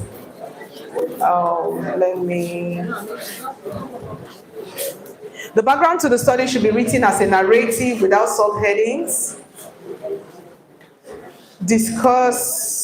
I'm just trying to edit what I have. Discuss the variables in the topic. Show the relationship between the variables. The background to the study should be 2,000 words. So I've given it a prompt. Let me just read it out.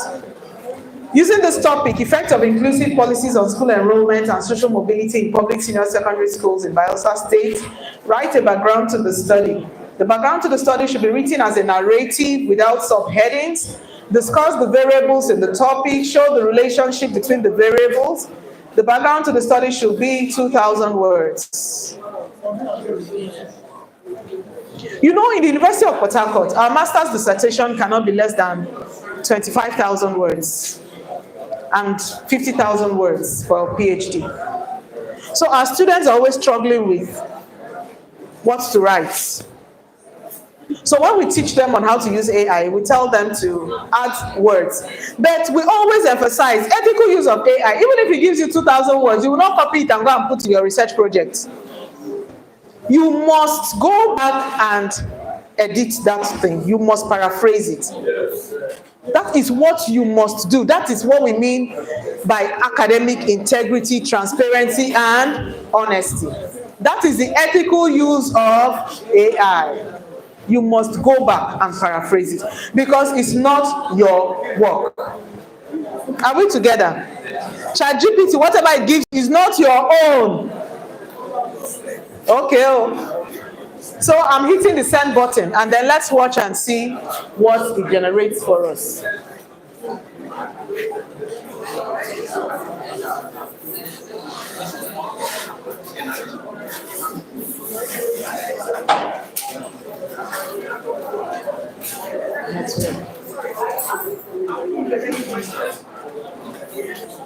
You can ask while we're waiting for it to generate. Yes, ma'am.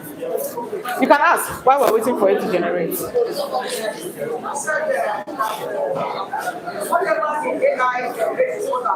Yes, it's not yours.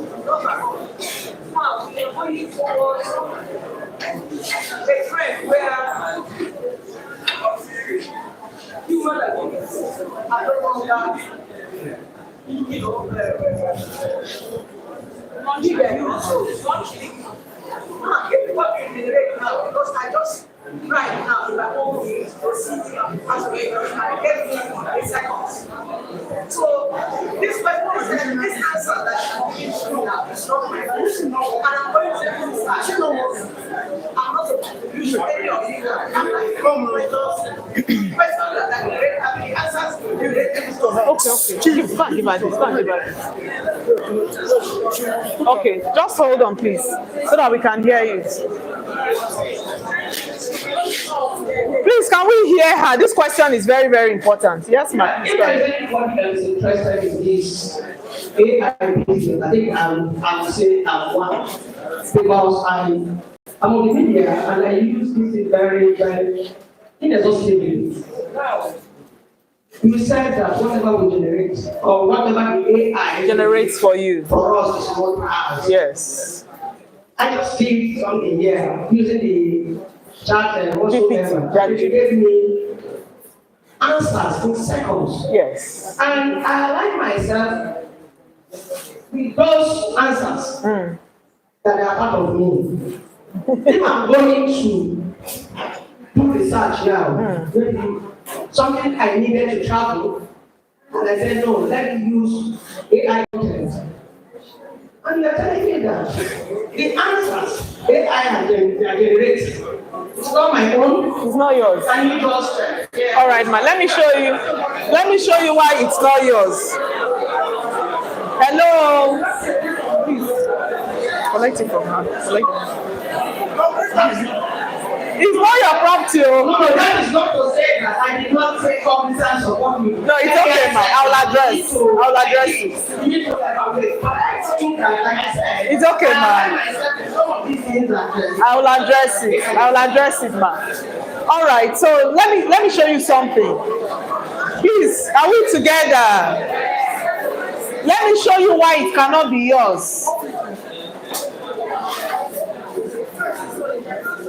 Okay, sorry, it's already showing me a network error code.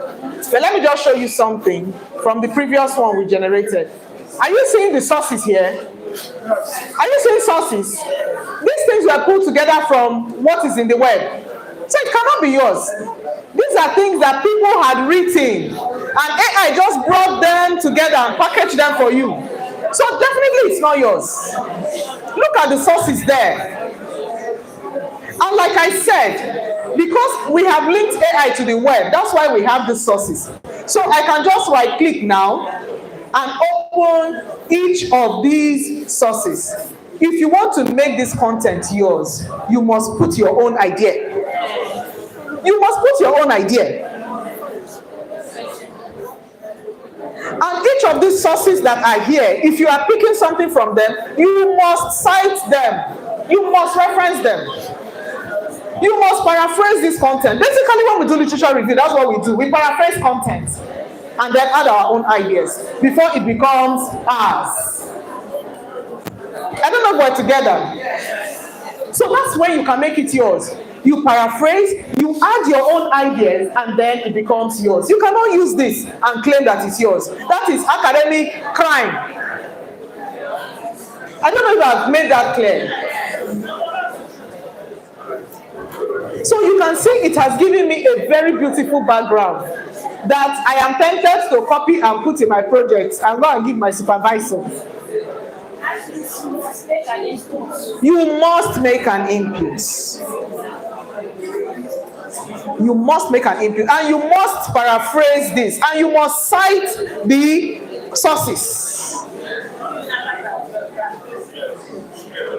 Please, are we together? The sources are there. I just showed you an example. So you open each of the sources and see where it's taken from, and cite inside the body of your work and in your references. Question mark. Where's the other microphone, please? She has a question. Yes, ma'am.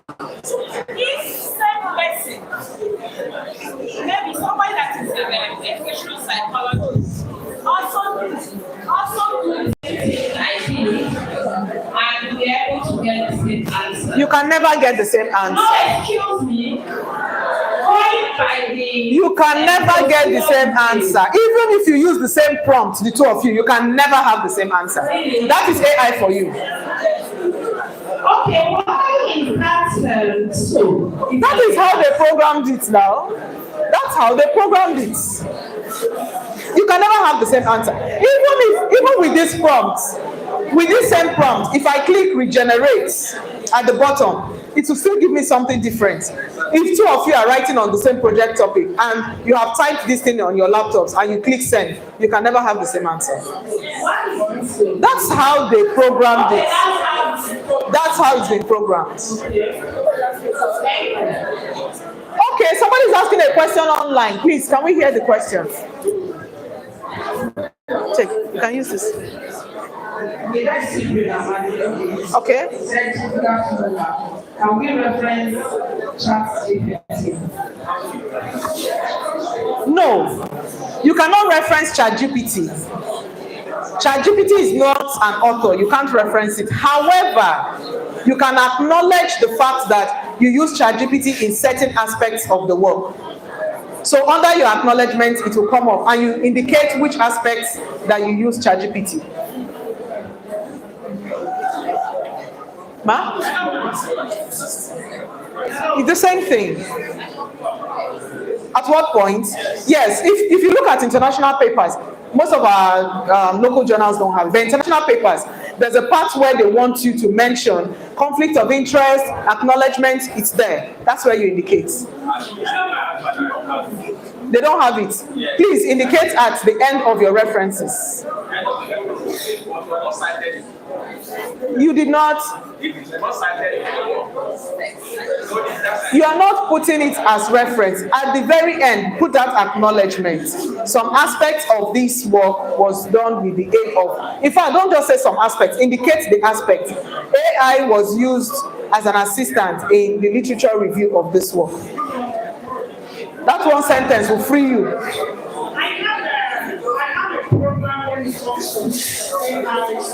Yes, please. I actually used the game of AI, but I discovered that our pattern of proposal is actually different from our pattern in education here. So how do you marry? Is it a grant proposal? Sorry? Was it a grant proposal? Yes. No, now, when you are writing a proposal for grants, It's not for grant, for thesis. okay. Now, in that proposal, Yeah. in their own standard and pattern, Yes. you have to do your cost effect, how much money they require for your. That's a grant proposal now. That's what we're talking about. That's what I mean. It's a grant.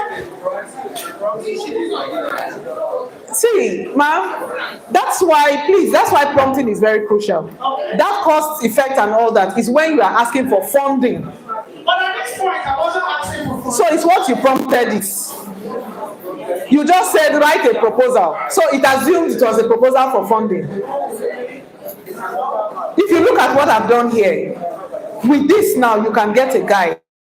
So when you say write a research proposal for a dissertation, for a thesis, for an undergraduate project, it will change the pattern. Everything depends on your prompts. Prompting is the key. Yes, sir. Good afternoon. Yes, sir. Dr. Okay, sir. The Department of Educational Management. Ma'am, I want to say that a number of the things you have told us concerning AI are some of the things we have accused our students of. We supervise projects and so on and so forth. And then when they bring their chapters 1 to 3, chapters 1 to 5, sometimes they have more than 50 references. And then you discover that none of the reference is in Nigeria. All of them are foreigners, meaning they have used this pattern they are teaching us. And as we accuse them, most of the content, they are not even familiar with most of the content. And we accuse them when we ask questions, the students are able to answer what they have written. You have come here to tell us that within 2 hours we can write chapters 1 to 3 using AI, and then we can paraphrase to get it to own the world. No, let me correct that. I said you need to add your own content. That is a paraphrasing. No, paraphrasing is different from adding your content. They are not the same, sir. Maybe you are going to walk and looking for plagiarism test. And at the end of the day, plagiarism points out here and where you are to right. And then at the end, you now correct those areas that are identified. Now, going by that, and if you go by what you are teaching us, a lot of us buy a lot of books and we read. Then consume the content. What is the value of those books in our chairs if you adopt this pattern? All right, sir. Thank you so much. Please, I need to correct an impression. It's important I correct an impression. The reason why your students are having only international references, it's not just because they are using AI. The reason is because they do not know the basics of research writing. Any student who knows the basics of research writing will know that he has to consult several sources. As a rule of law, my students know that they cannot submit their project without my papers, all my articles that are related to that work cited in that project. How can you go and write a project in my field and I have written close to 80 papers in that field and you are not citing me? Where are those references coming from? It's not possible.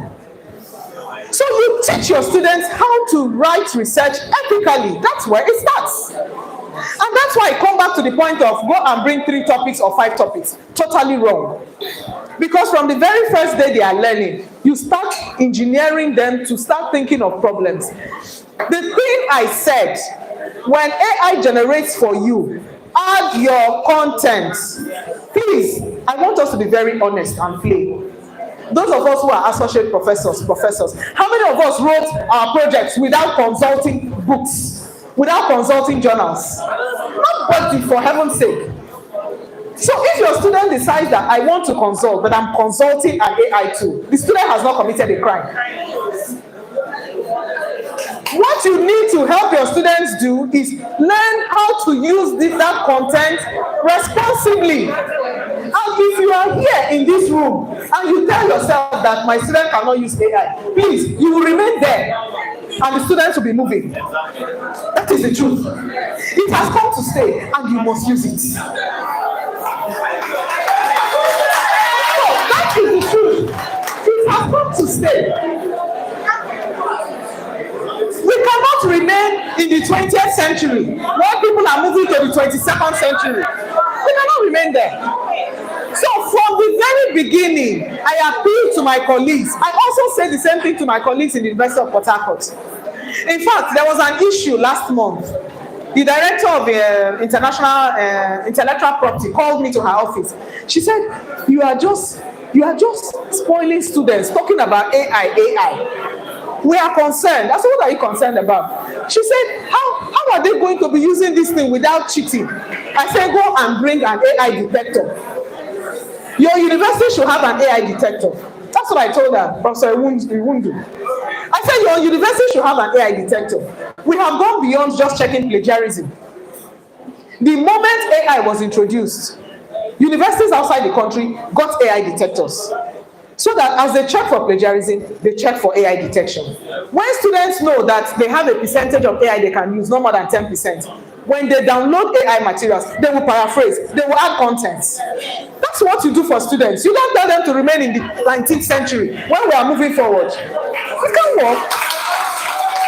So that's the truth. So get an AI detector. Just as you are checking for plagiarism, check for AI levels.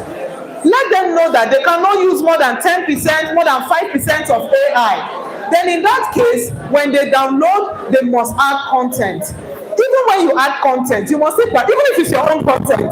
Do you know that if I write a paper now and put online, it will still tell me I'm plagiarized because I will have similarity with my previous papers that are online. I will have similarities with my own previous papers. It will still tell me I've plagiarized. So I will still have to paraphrase even the current paper I'm writing. That's how it works. Exactly. It will underline all the local governments and say you have plagiarized. It will even underline your name.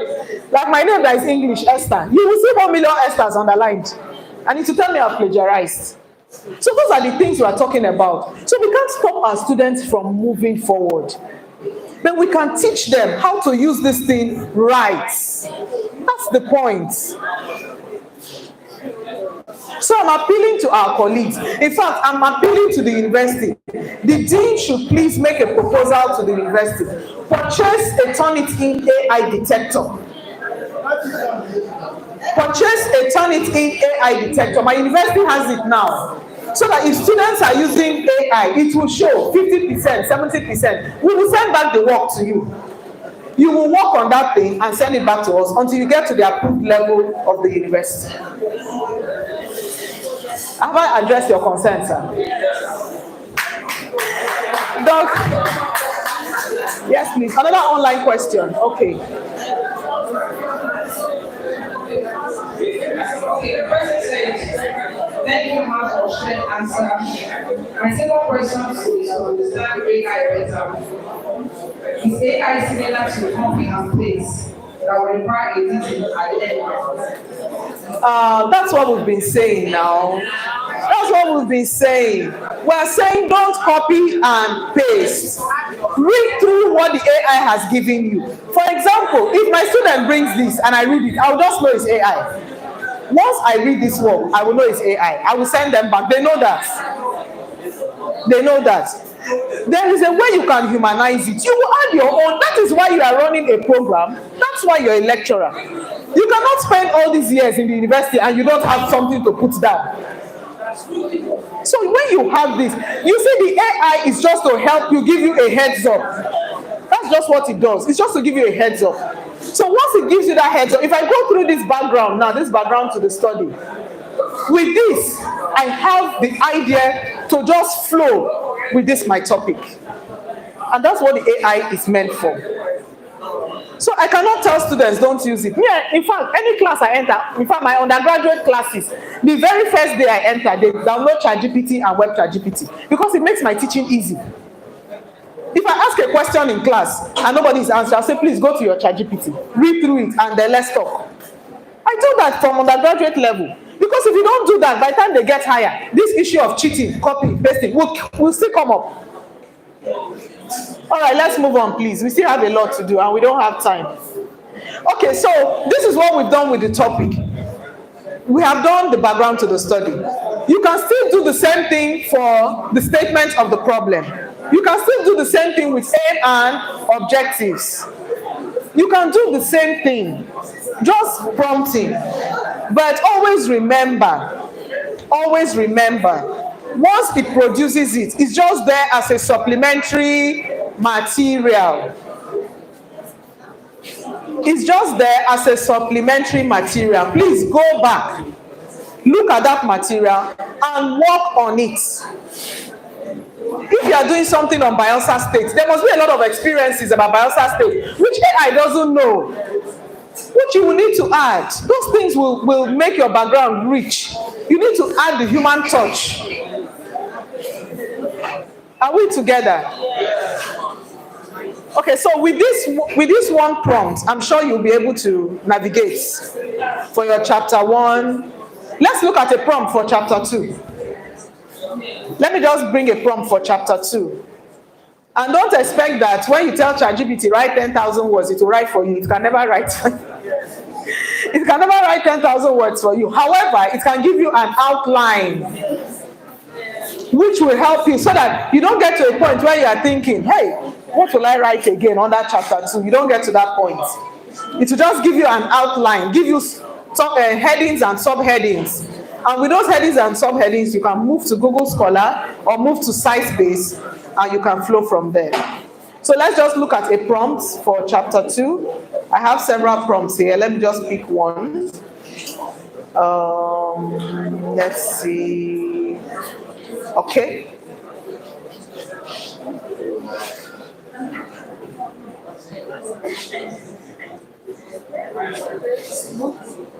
I think we're having network issues, so I don't know if ChatGPT is not allowing us to.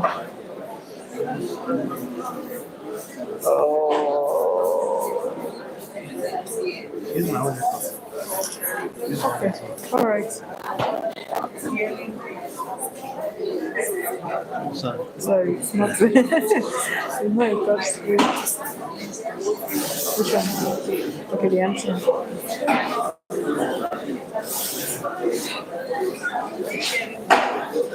Okay, so let's just see a prompt we can use for chapter 2, so that you have an idea of that, and then you can try it at home.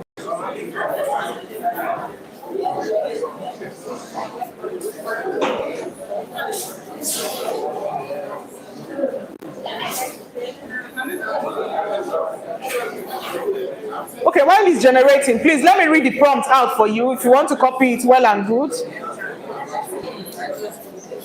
Generate, okay, so using the same topic, that's how we will start. You know, you've already started. You've given it a background, so it's flowing with you, okay? So using the same topic, generate a detailed literature review. Please let me keep going back to see if it has come up. Okay, it has come up.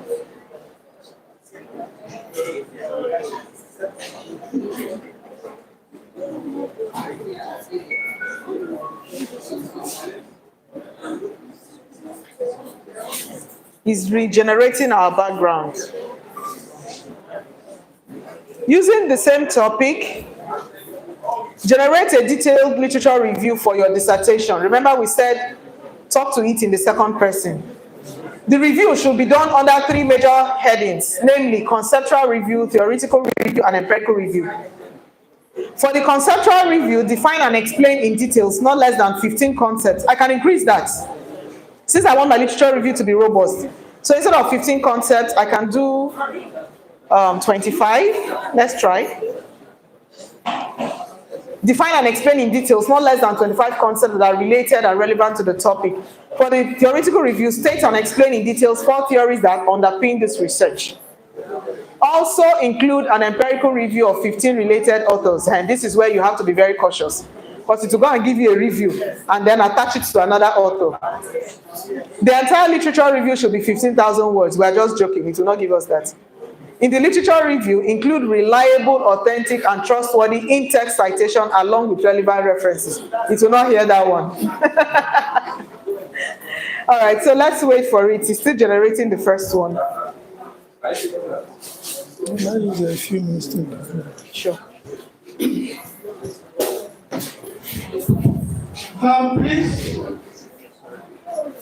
I'm pleased to announce to you all the presence of Professor Ogo. It's an excerpt from my book. So I can't hear it, but I'll make the book available to get your book for everyone. I think there's no how the family will organize this huge workshop without involving the Directorate of Research and Development. So, here we go, Professor Ogo. I'm humbled by the warmth you demonstrated. God bless you all. Yeah, we are here to learn. Every day presents us a learning curve. And of course, research is something that we must all unlearn, relearn, and learn again. So as to add value to humanity, because what keeps humanity going is research. And for me, I'm kind of impressed, overwhelmed. And of course, I can't even describe it because it's beyond description, literary description, as a matter of fact, because the Dean Faculty of Education has done something quite monumental.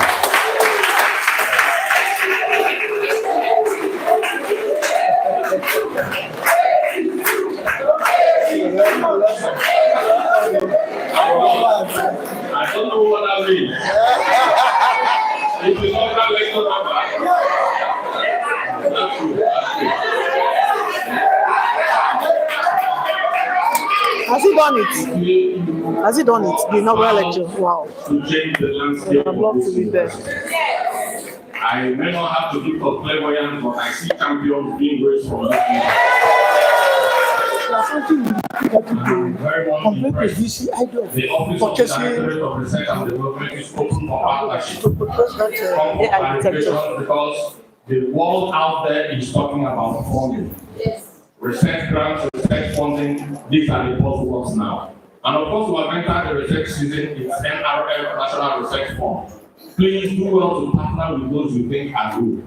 There is just nothing wrong with a PhD student partnering with his or her lecturer to get a research funding. And collaborative research is the way to go. But then my watchword for you is think global. Yes. Your research must have global significance. Exactly. And must also be globally relevant. Yes. That is the way to go. And please be collaborative. Yes. God bless you and well done. Yes. Thank you, sir. I'm gingered. Thank you very much, Prof. You see what Prof said? Think what? Global. That's it. If you want to be a sound academic, that's it.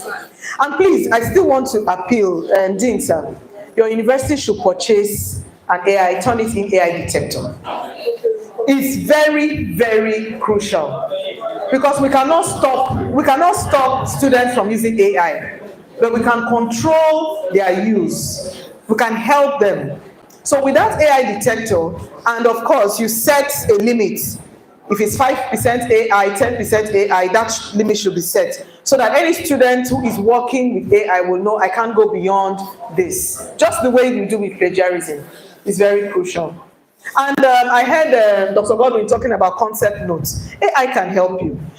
A lot of people, reason why they don't write for such things is because they don't even know what to do.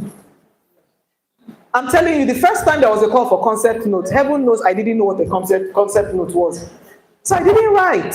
I didn't know what it meant, what it was, what it contained, what it's supposed to contain.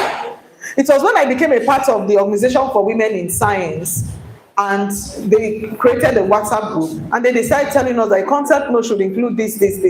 But now there's AI. Go and ask AI. What is involved in writing a concept note? What are the elements that a concept note should contain? It will give it to you. It will give it to you. Once it gives you the content, that's as in what a concept note should contain. In fact, sometimes I add grant-winning concept notes. Once you tell it to explain it, you can now use your topic, use those headings. Somebody from the University of Tanzania, she is a visiting professor, so she asked me to do a private training on AI for her. So we're doing a one-on-one training. In fact, she said she was organizing a conference. It was part of the thing she was supposed to do for the university. UNESCO asked them to write a concept note, and she didn't know what to do. So during her practicals, that's what we were doing. We wrote the concept note. Immediately she finished, she said, Dr. Thompson, I'm not learning again. I said, oh, so that's why you came. So tell AI, it will tell you what a concept note should be. Then use those subheadings to generate yours. Give it a shot. And you see, in this life, if you want to grow, you see what Prof said? You must what? Collaborate. And for those of you who are students, stand on the shoulders of giants. If you want to grow, that's how I got the speed in my growth. I will never tell people I know. Because once you say you know, you will never learn. Oh, you already know them. Oh, you're going to do them as you know. But when you say you don't know and you're ready to learn, people will virtually hold your hands and walk you through the process. And before you know what's happening, you've reached the pinnacle of your career. That's how it works. So you must learn to collaborate. No need hoarding knowledge. You see, this life is too short. You know, you hide it. God forbid one day anything happens, you go and sleep and rest. It goes with you. Mentor people. Your mentees will help you tomorrow. Your mentees, the kind of connections your mentees will give you, you'll be shocked. Mentor people, bring them, your colleagues, your students, mentor them. Make that door open. Don't be the high and mighty. Because when you retire, you see this university environment we're talking about. Once you leave here, you will face real life. Oh. That's what I'm talking about. Once you leave here, you will face real life. It's the friends you have made here, the people you have mentored, the people you have helped to grow, and those who will support you when you are out there. All right, so let's move on. Okay, so I think it has generated for us. You can see our literature review is ready. Actually, our how do I put it now? Our outline for literature review is ready. So we have inclusive education under conceptual review, school enrollment, social mobility. We asked it to give us 25 concepts. Let's see if it gave us up to 20. Are you seeing all the concepts you review under chapter 2? It gave us 25 concepts. All these are concepts we are going to review under chapter 2. Then when we are done with our conceptual review, we now move to the theoretical review. Can you slide down? I want to capture. Okay, the prompt. Okay.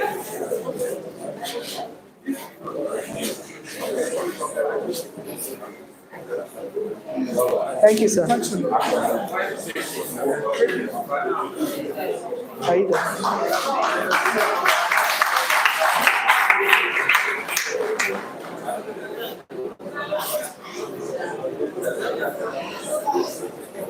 All right, so it has given us the concepts. We can now work with these concepts, okay? Then it has given us theories we can review. You can see it gave us social capital theory, human capital theory, critical pedagogy, Bronfenber's ecological systems theory. I don't even know that one. But you can always go and check out these theories and make sure they are correct. And you can add theories that you think it should have touched, that it didn't touch. Those are the things we do, you know. You add your own content, so you add those theories. Then it has given us some empirical review. You can see 2017, 2018, and all that and all that. The truth is, I don't use ChatGPT for empirical review because there are good AI tools that work beautifully for empirical review. So, not what's the name. That's why I am here, is to show you. Eh? That's why I'm here, is to show you. So it's not the name. I will show you how to use at least 2 of them. Then I leave you to try out the others.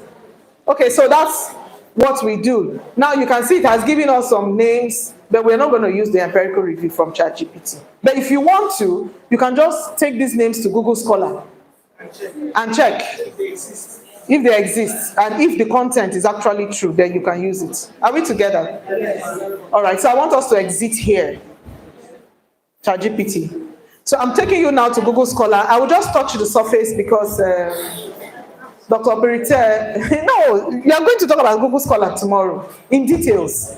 Yes, so I'll just take you to the surface because I have to talk about AI for literature review. So let's just go there now and let's do something on Google Scholar. So I'll just type scholar.google.com. Now I want to show you how to use operators in Google Scholar. I'll show you how to use operators. It's still coming up, it's still trying to come up. So while it's still doing that, let me copy our topic, scholar.google.com. Scholar.google.com. So I'm just trying to copy our topic from ChatGPT so that I don't have to retype it. We're having network issues, it's still coming up. So once it comes up, I'll just explain a little on the interface, and then I'll show you how to use operators. That's what concerns me here. The rest, you take it up with Dr. Berite tomorrow. And everything about research methodology, Dr. P. Sigwe will handle tomorrow.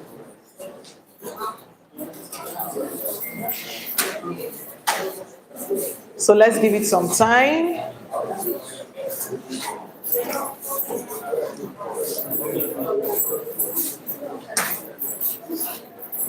Wow. Okay, no, I just noticed I wasn't, my system is not plugged. Okay.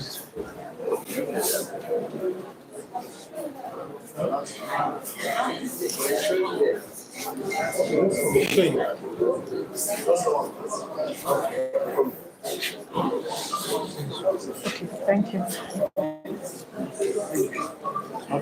Yeah, it will fit in.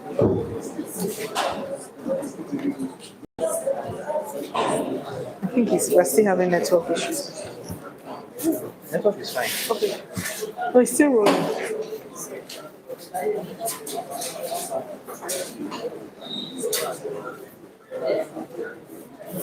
We're still using yours. Let's give it time.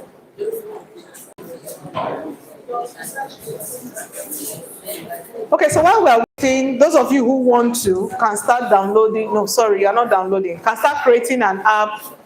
Okay, fine. We're up. Okay, so here we are. That's the Google Scholar environment. We're interested in articles, not case law. So let me just type this. Let me just drop this topic here.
when they called me, I was actually in a meeting.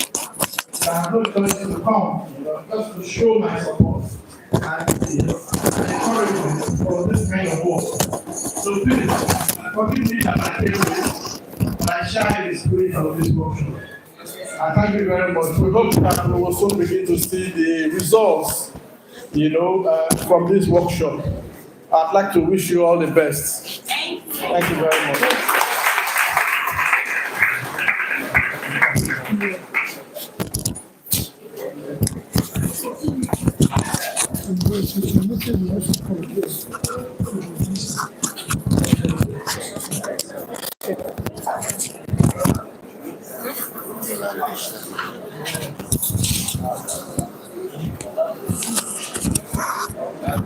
Are we good?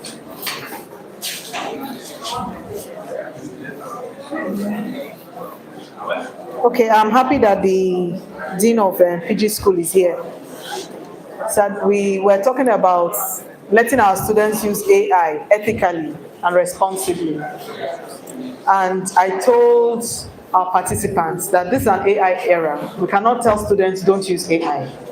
However, we are suggesting that the university should purchase an AI detector, and also let students know the baseline, how much of AI they can use in their projects writing. So like in plagiarism, in my school, for masters is 20%, for PhD is 15%. We can set for AI 10% or 15% as you deem fit. And even at that, when the students submit, because the truth is, plagiarism checkers can't detect AI. So if I use AI to write 100 pages and I pass it through any plagiarism checker, it will scale through. It won't see it, except you use an AI detector. So the university has to purchase that license. Turnitin is one of the best. So a Turnitin AI detector, and then you put a threshold. Because we can't stop students from using it. We're moving forward. I think I've said this over and over again. I'm just repeating it since the Dean of PG School is here. Okay, so yes, ma, a question? After putting in your input when writing, does it also, when you use the detector, does it also look as if you took everything there? I'm thinking with the input you are putting, it will be less yeah. Is it not?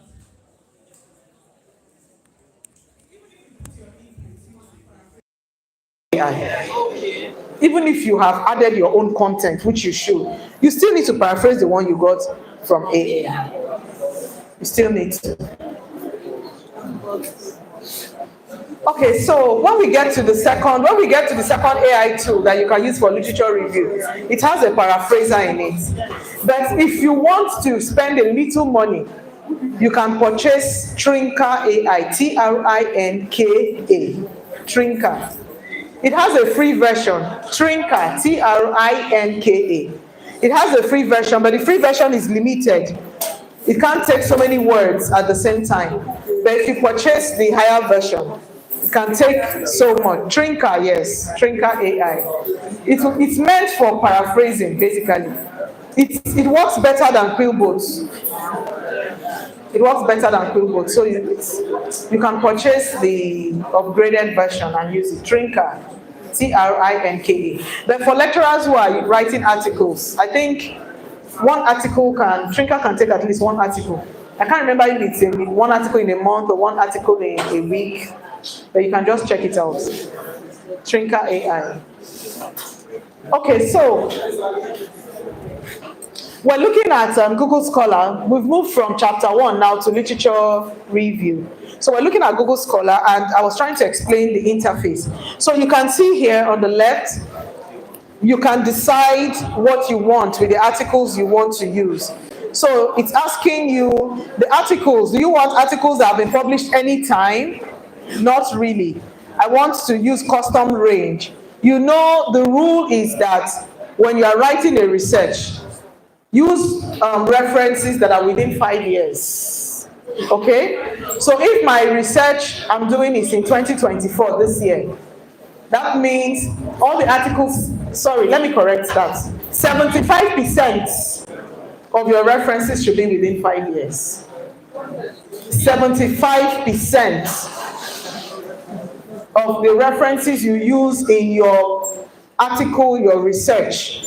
So it means if I am doing this research in 2024, 75% of my references, articles I cite should be between 2020 and 2024. That's 5 years. The remaining 25% can be older.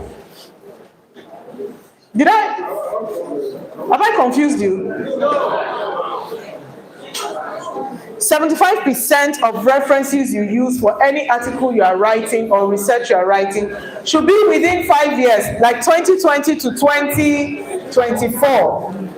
The remaining 25% can be older because you may want to make reference to an old theory that has a bearing on what you are writing, but at least 75%. So what I will do in Google Scholar is I will go to custom range. I will go to custom range, if you can just look at the screen, and I will do 2020 to 2024. So you see that anything about this topic it's giving me, it will give me within that range. Are we together? All right. Then it will ask me what type of article. Here I am using any type. Those in medicine, okay, not only those in medicine, a lot of people who want to publish in high impact factor journals, review articles sell more in academics. When you write review articles, they sell more. They project you more in academics. So if you are focusing on review articles, you choose this. But here now we're looking at any type. It could be book, it could be a journal, any type. Okay? So I click on, any type is already highlighted, and then I click on search. At this point, it will change some of these things I have here and only include the ones that are between 2020 and 2024.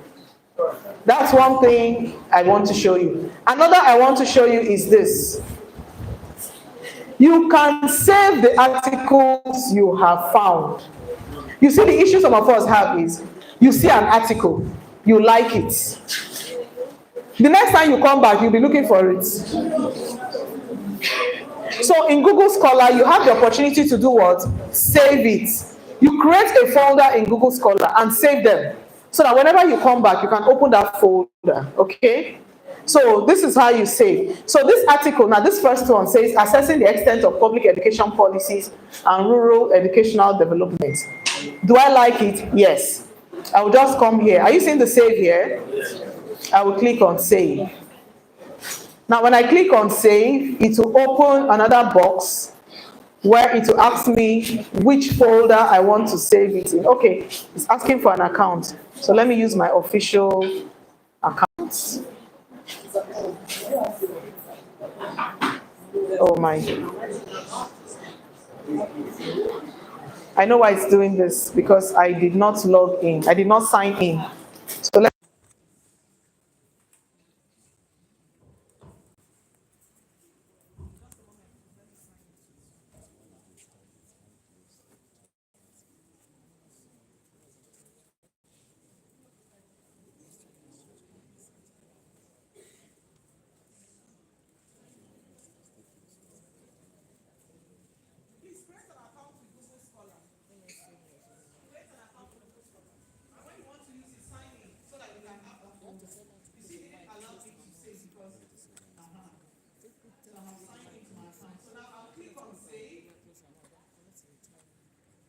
So now I have saved, it's asking, sorry, I've clicked on save, it's asking me to.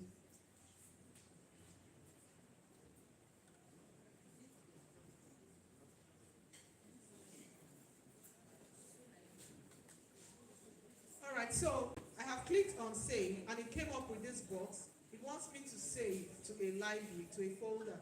So here I have folders I have created, reading list, AI in education, leadership in secondary schools. I will create another folder for philosophy of education. So I'll click on create, and here I'll type philosophy of education, so that any article I'm getting related to this my project topic, I'll save it in this folder. You can't do this if you have not created a Google Scholar account. Ma'am, we'll do a video, please. We can't start, you know the issue we have with creating accounts. So we'll do a video, it will be in the video, please. Okay, so here I will now, it has ticked this already, so I'll just click on done. I'll click on done. So let's give it some fine. So we have saved that. So are you saying that this box, this star box here is filled, whereas this is empty? Because I have saved this. So I can do that for any article I find interesting. I just save them, okay? Now, the next thing I want to show you is how to use operators when using Google Scholar. The essence of this is so that it will give you exactly what you want. It won't take you to too many articles here and there. It will just take you directly to articles that contain exactly what you want. So, let's take for example this our topic, effects of inclusive policies. I don't need this effect of in my operator. So see what I will do. I will put inclusive policies in quotation marks. Are you seeing that? I'm going to remove my on and use capital letter and. What I'm just telling Google Scholar to do is give me articles that have inclusive policies in them and school enrollment in them and school mobility in them. Those are the articles I want. So I'm going to use quotation marks for those words that I want to see in the articles. Are we together? And if you look at the and I'm not using small letter A-N-D. I'm using capital letter. It matters, oh. It matters. Okay? So inclusive policies and school enrollment and social mobility. Let me still check my topic if there's anything else I want to add. Public senior secondary schools. Maybe.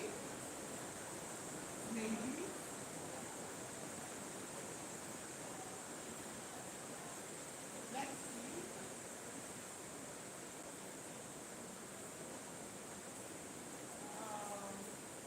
I think that's all.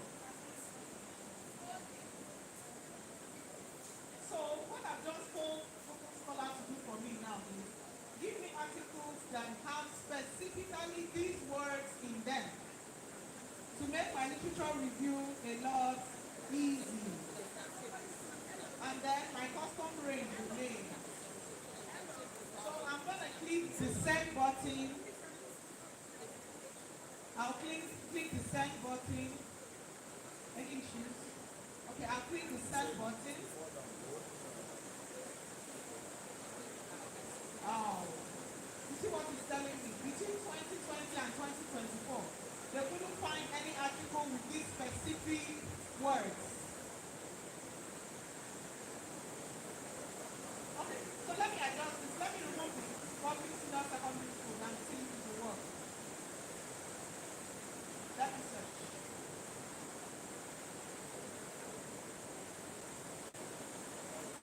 So I removed public senior secondary school and it gave me articles.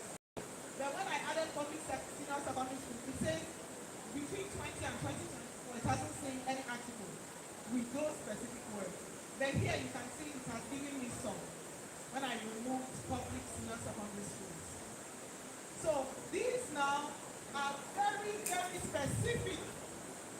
Every article you need in your literature review that contain these words that are the variables. You know these are our variables.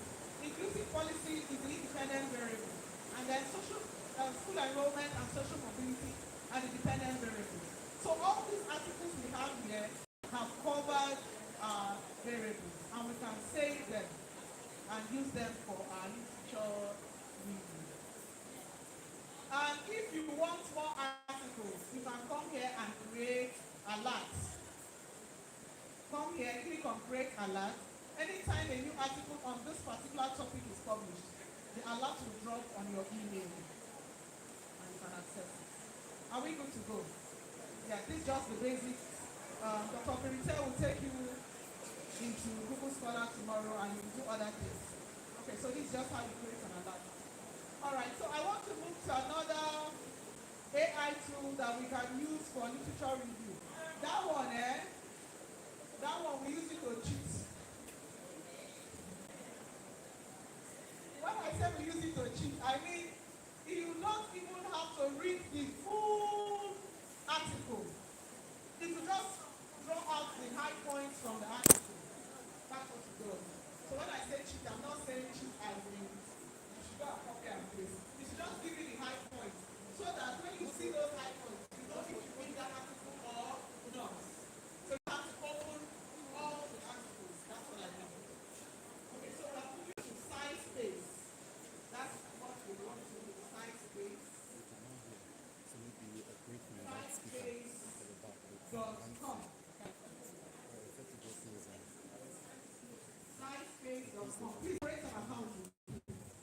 Use the steps I gave in the platform that has been posted to create an account. Sciencebase is beautiful for literature review. Very good for literature review. Sciencebase. Sci, S-C-I.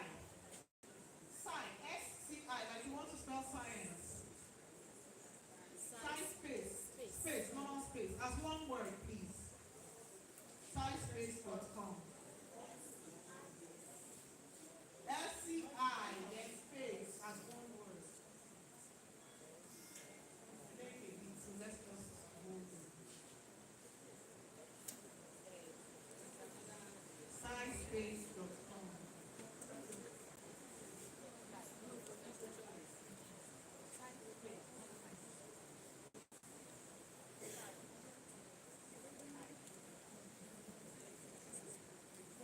So after this, we'll move to AI for PowerPoint, and then we are done with this session for today. There are a lot of AI tools. We can't cover all of them, just impossible. There's one that we use, that parents use. Me, I use it a lot for my children. I'm not like Dr. Mpuka that knows how to calculate mathematics. So when they give my daughter 50 math questions to solve and submit, I'll tell her, come, my baby, don't kill yourself. And we will just carry the math question and just post it on that AI tool. But you know the beautiful thing? In fact, I use it as a math home teacher for my daughter. The beautiful thing is it does not give you just the answer. It will give you the process, step by step, how to solve it until you arrive at the answer. Come and write it. See you after the lecture. No, please now. Don't worry, I'll give it to you. We are here to share something, so we'll share something. It's very beautiful for solving math problems. It's Math GPT Pro. Math GPT Pro. Math, M-A-T-H. M-A-T-H. GPT Pro. P-R-O. As one word. M-A-T-H GPT Pro. Pro. P-R-O. Pro. M-A-T-H GPT P-R-O. All small letters. When I'm small or big. M-A-T-H-G-P-T-P-R-O. MyGPTPro.com. Once you just type MyGPT Pro, it will open. Create an account. Once you create an account, you have rested from homework in maths.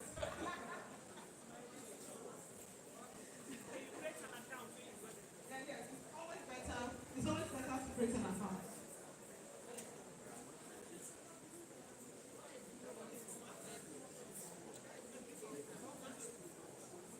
MathGPT Pro. MathGPTPRO.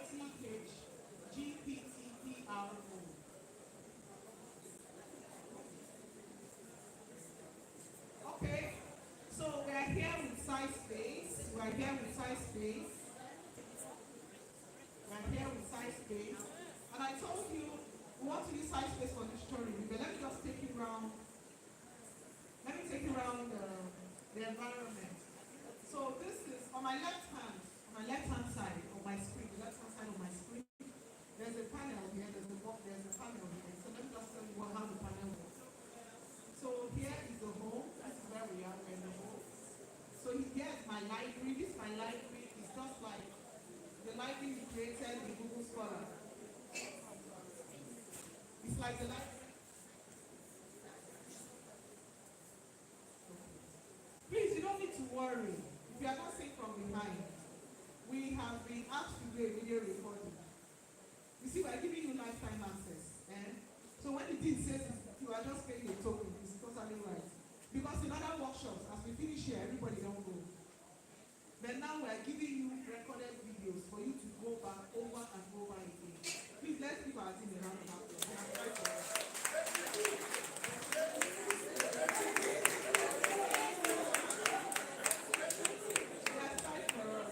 And I also want to seriously thank my fellow facilitators. Because it's not easy to share your intellectual property. You know, when the thing has paid us now, we don't carry the money, we don't go. But you people will have lifetime access to what you have taught. And the thing will not come back and pay us for that lifetime access. So they are truly academics, giving out what they have. Let's do this round of applause. All right, so here we have my library.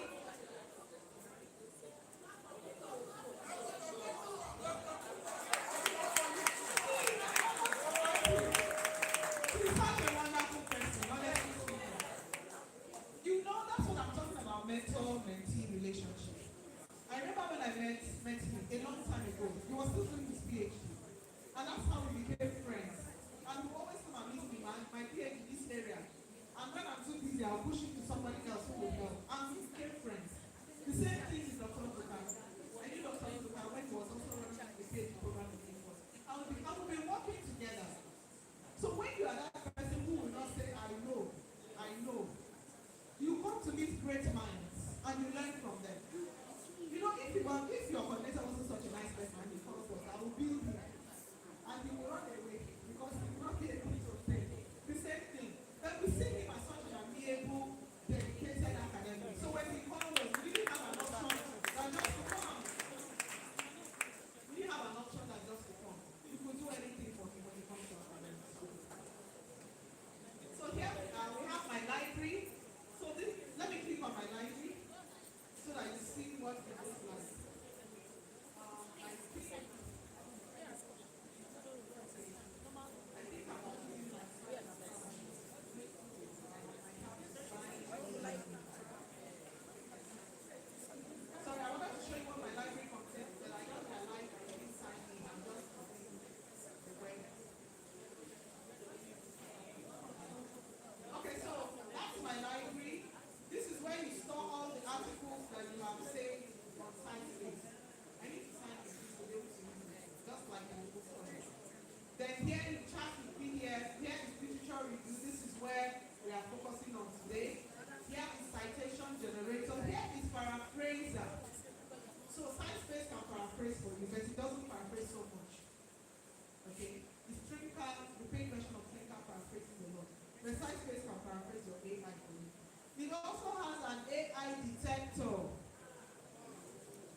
Very careful, my sister.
Because I don't know, I don't think I can wait till they are done.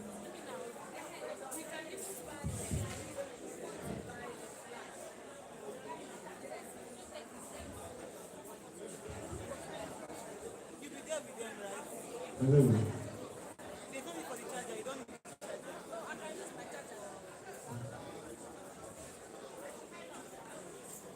Hello.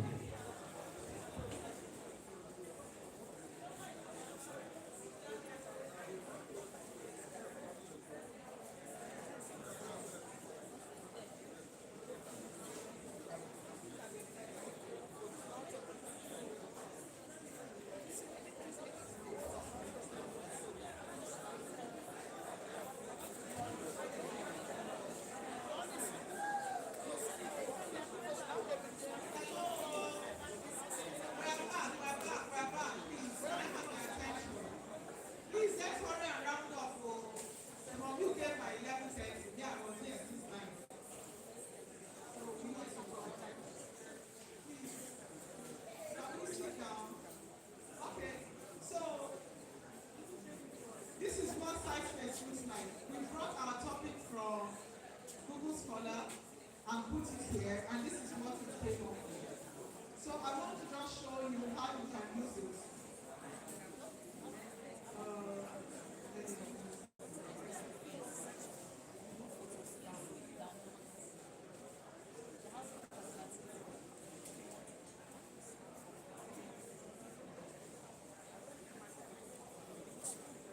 So usually what happens once you click on type your topic and you press enter, SciSpace will summarize that topic for you.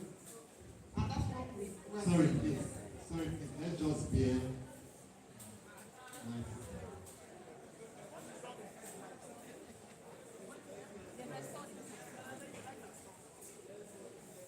Okay, please. Let's bear and round up. For those of you that are struggling to understand, we'll do recorded videos, and at that point you can do self-paced. So, please, let's just go around. You can buy Okay, so SciSpace will give you a kind of summary of the entire work, which you are seeing here under insight of top 5 papers. Now, this is where I said you can just cheat. If you look at it, it's telling me papers, 10 papers, you can give me more. So if I keep scrolling down, it can increase the number of papers. Okay, so let me go up again and show you. So you know it was 10 papers, but now you can see it's 90. So if you just keep scrolling, it will be showing you more papers. But now I want to show you where we cheat. Sorry that I have to use the word cheat. Let me use it in both. So here now you see add columns, okay? Add columns. This is where I can add what I want to get from that paper.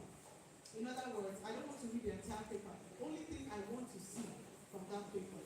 One, if I want to see the conclusion of the paper, I will add it. This is where I can add what I want. If I want to see,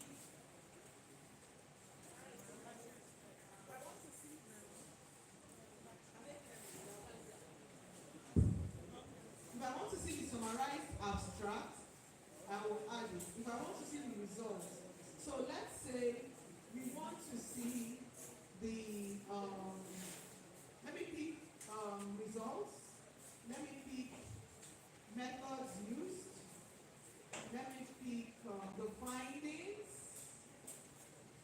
let me pick findings.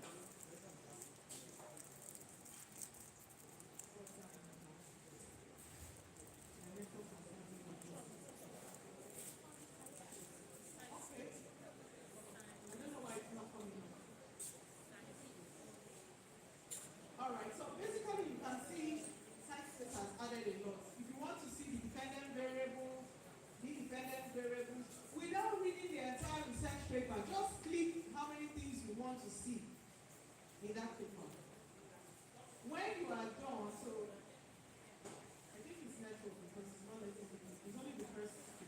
Okay, fine. So let's work with what we have already. Okay, so we've added 5.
this has given us an insight into the paper.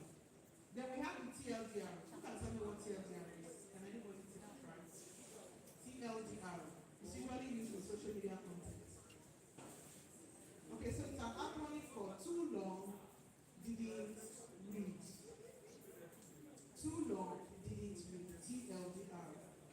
So it's telling you that it can summarize this article for you. It's, even if you don't read it, this is basically what the article is all about. In this article, the concept of inclusivity is presented.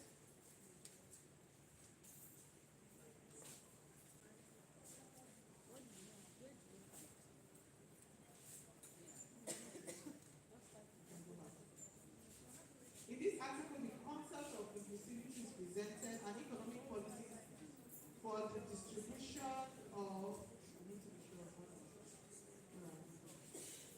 Now that's one disadvantage of the size thing. You see, I have to keep using the arrow buttons, left, right, to see every other thing. So the concept of distribution of income and wealth and the issue of social security are discussed, as well as intergenerational mobility and data debt. So without reading the article, I've seen what it's about. What are the practical implications of the research done in that article? It has given me. What are the results it has given me? You can see the results here. So it has given me the results here. What methods did they use in the article? It's here. So if I go back to columns, don't worry. I know it's a bit, anytime I train in class, it's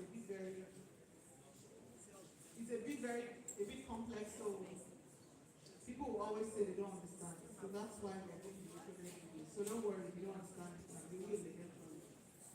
So for the next article is the same thing. If I want to cite this article, all I need to do is click on Cite. You also find this feature in Google Scholar. So if I click on Cite, it's not for me. Let me refresh this page. Okay, so there's something else I wanted to show you on Cite Space. Please, you get to know how to use all of these features when we send it to you. Let me show you the Ask Copilot feature. Ask Copilot. Okay? Ask Copilot. It wants Ask Copilot. Copilot is like a helper to Cite Space. It helps to give you more information. So if I want to ask Copilot any question about this paper, it's still not coming. Still, okay, it has come. So if I want to ask any question, let's assume that these columns are added. I'm not getting what I want. So I can come under Ask Copilot. This box comes up. And here I can ask a question on this paper. Any questions? I can ask, what is the problem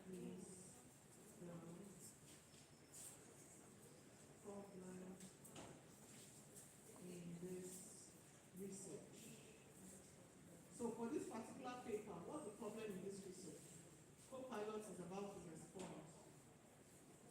It's telling me, it has given me the answer to the question. You can see. I have not opened this article. I have not opened it. But I can get everything I need from it.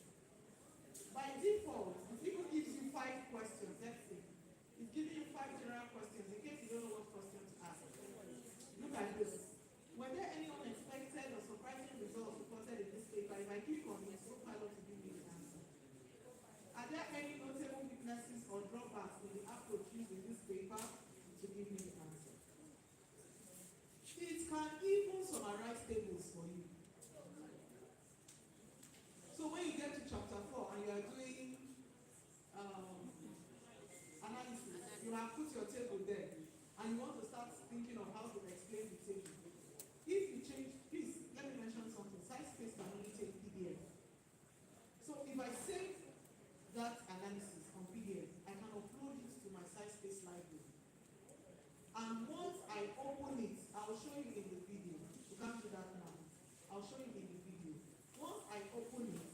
will tell SciSpace, explain the table.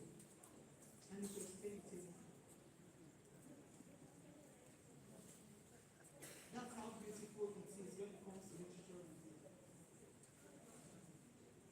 Now, let's see what it has given us. Where is that one we asked now? We asked, okay, let me see. Are there any notable weaknesses or drawbacks in that?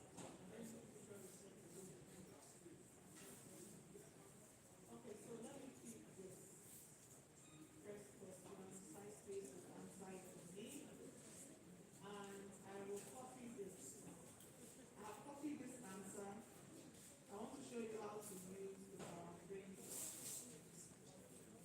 The paraphraser works with any content. So even if it's not a content I generated in SciSpace, it's a content from a paper I had written anywhere. Just copy and paste, and it's paraphrasing. It can only take 500 words at a time, so that's the challenge. That's why it's better you use a phrase count paraphrase. You can also use x.write code. You can also paraphrase. Don't worry, there are so many. You'll be hearing a lot of AITs from my house. There are so many, you can't cover all. So it has paraphrased for me. The option it gave me was academic paraphrasing. I chose the option of academic. I can choose fluent, formal, creative, more. I like using either academic or professional for articles. So it has paraphrased this, okay? So let's do something, okay? Let's do something.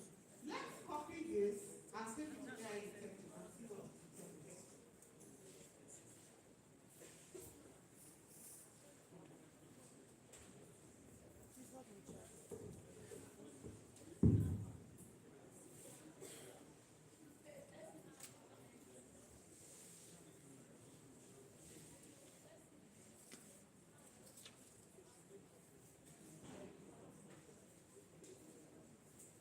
Okay, so I'm taking it. AI detector now.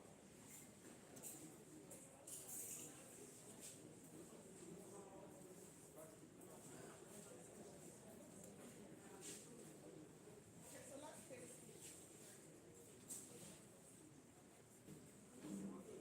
So we pasted what we copied from SciSpace, okay? So we pasted what we copied from SciSpace. We put it on the AI detector. So let me click on analyze. Meanwhile, the AI detector can take the AI detector can take as much as 1,500 words. And the paraphrasing can take only 500. Did you see the report? 75% overwhelmingly.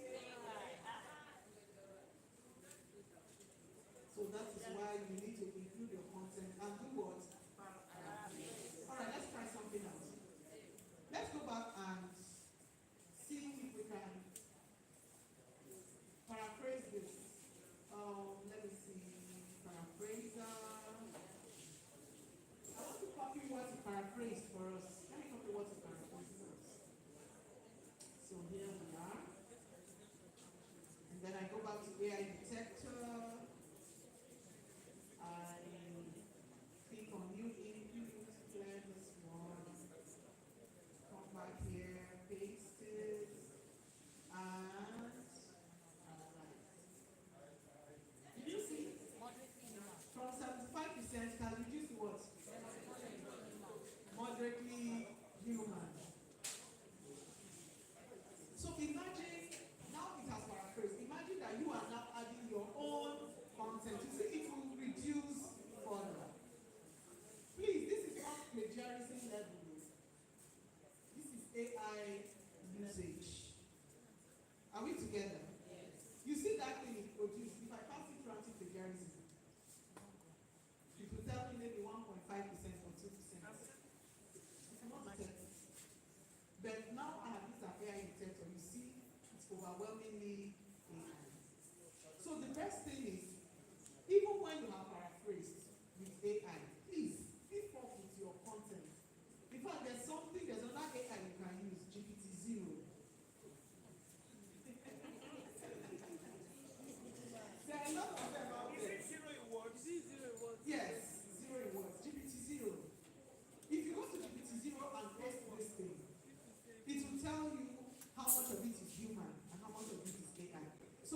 paraphrasing, even with your own content, take it back to GPT-0 and check it out. The more you're paraphrasing, taking it back to GPT-0, it will be telling you how much of it is AI, how much of it is human, so it can help you. Okay? So that's all I can show you for now. The rest will be on the video. Okay, so now let's move to the last part. That's AI for PowerPoint. So this is both for students and lecturers. Don't stress yourself anymore with PowerPoint. Hey! So there are so many AI tools you can use for PowerPoint. Dectopus is there, Beautiful AI is there. But my favorite is Gamma. Gamma app. Gamma app. G-A-M-M-A. My favorite is Gamma. I think flexibility. I love this flexibility. Like when you're generating images, you can use stable diffusion, you can use ideogram, you can use Midjourney, you can use Bing Chat, but you can use Meta. But the flexibility is what determines what you want to use. So some people will not even bother using Bing AI. Bing AI, Bing Image Creator, that's the word I was looking for. They will not bother using it for images. Some people are just comfortable with ideogram, some people are comfortable with Meta. But I will just try out all. Anyone that gives me the outputs I want. It's an AI tool for images. Idea. That's what it's idea. Then instead of A, it's O. Okay, so this is where we are with Gamma. So Gamma is one of the AI tools you can use for PowerPoint. Now there are several ways Gamma works. You can just give it a topic and it will just generate the content for you and put it in PowerPoint automatically. But you know if you're a student and you want to defend your project, that's not what you want. Because the content it will give is not what you want to defend. So in that case, there's the second option where you paste your content into Gamma. And Gamma will now transform that content into PowerPoint. So ever since I started using AI, I made a software video. Do you know that designing PowerPoint can take days? I'm telling you. So with this now, when it designs it for me, I will just export it to my PowerPoint and edit. Because we want to use the free version of Gamma. The free version of Gamma can only take 10 slides. So I don't worry. If you want to give me only 10, give me. I will just export it to PowerPoint, duplicate the slides, and use as many slides. I can duplicate up to 20 extra slides. And just edit. I save myself stress. And somebody will say, don't use AI.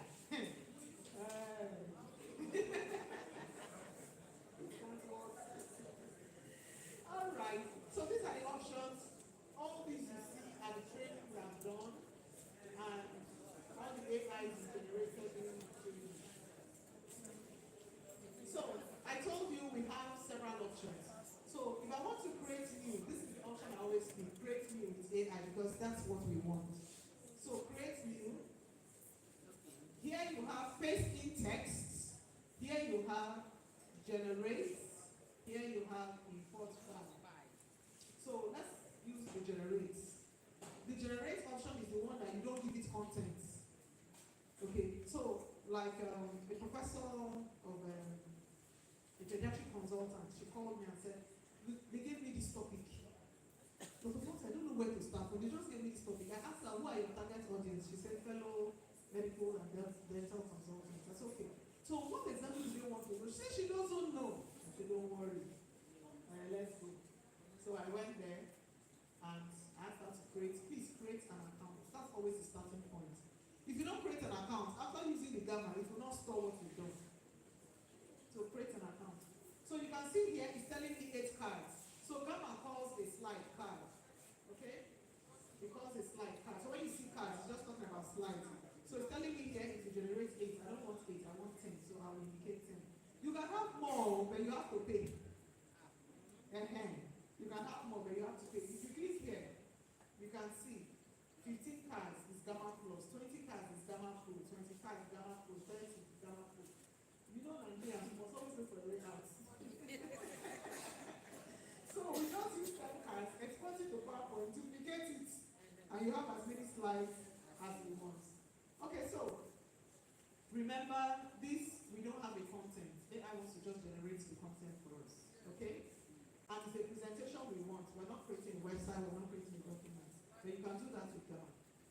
Okay, so English is what we want to use. But you have option to choose either English US or English UK. So generally we have to use UK. We're colonized by them.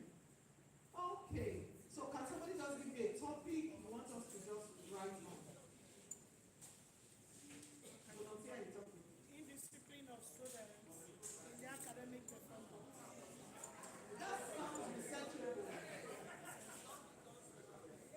That looks more like a research topic. Give me a topic like you want to go and do a paper presentation.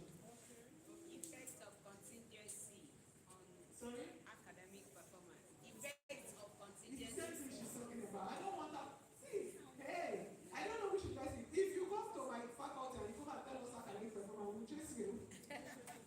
Let academic performance rest a little from the hands of researchers. There are so many variables you can work on outside academic performance, and they're very hot. I think they are internationally hot topics, hot variables.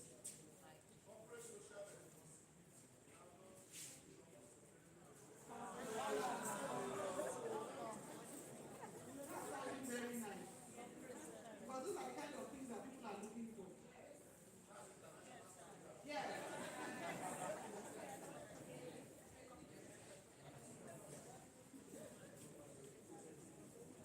All right, corporate social responsibility and what, please?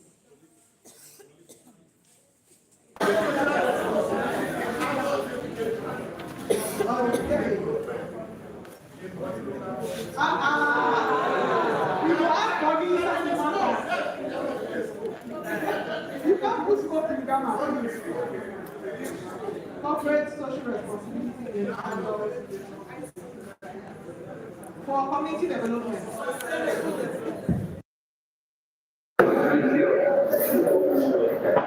For sustainable development. That's a very beautiful one. This is an international topic. Okay, fine.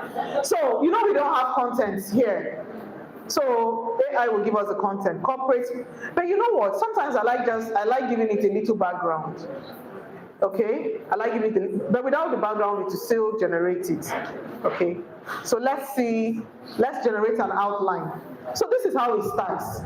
When I click on generate, it gave me an outline. So that if I'm not comfortable with outline, I can change it and give it an outline that I want. Okay, so this is how it works. So it has given me an outline. It started with corporate social responsibility in adult education for sustainable development. It now went into introduction to CSR and its importance, role of adult education in sustainable development, integrating CSR principles. So the first thing you do is look at the outline. Does the outline, you see, I still come back to this point I keep making. AI, they say, can destroy your creativity. And I say it does not. Now, look at this. It has generated outline. Am I not the one that will decide if the outline is okay or not? If I know nothing about CSR, how will I use this? It won't work. So you must still know what you want to do. AI is just like your boy following you. Anything you tell it. I don't think we're together.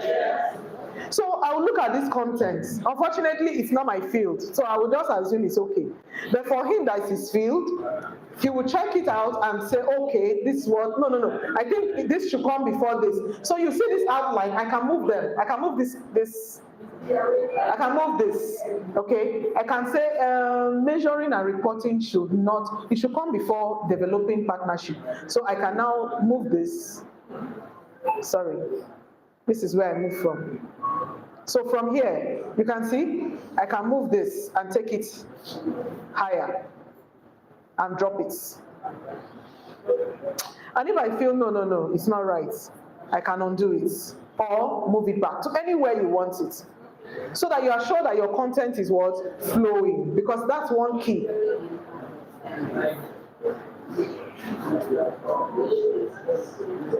What has happened though? I think my hand touched something. All right, so let me see. 1, 2, 3, 4, 5. Challenges, best practices.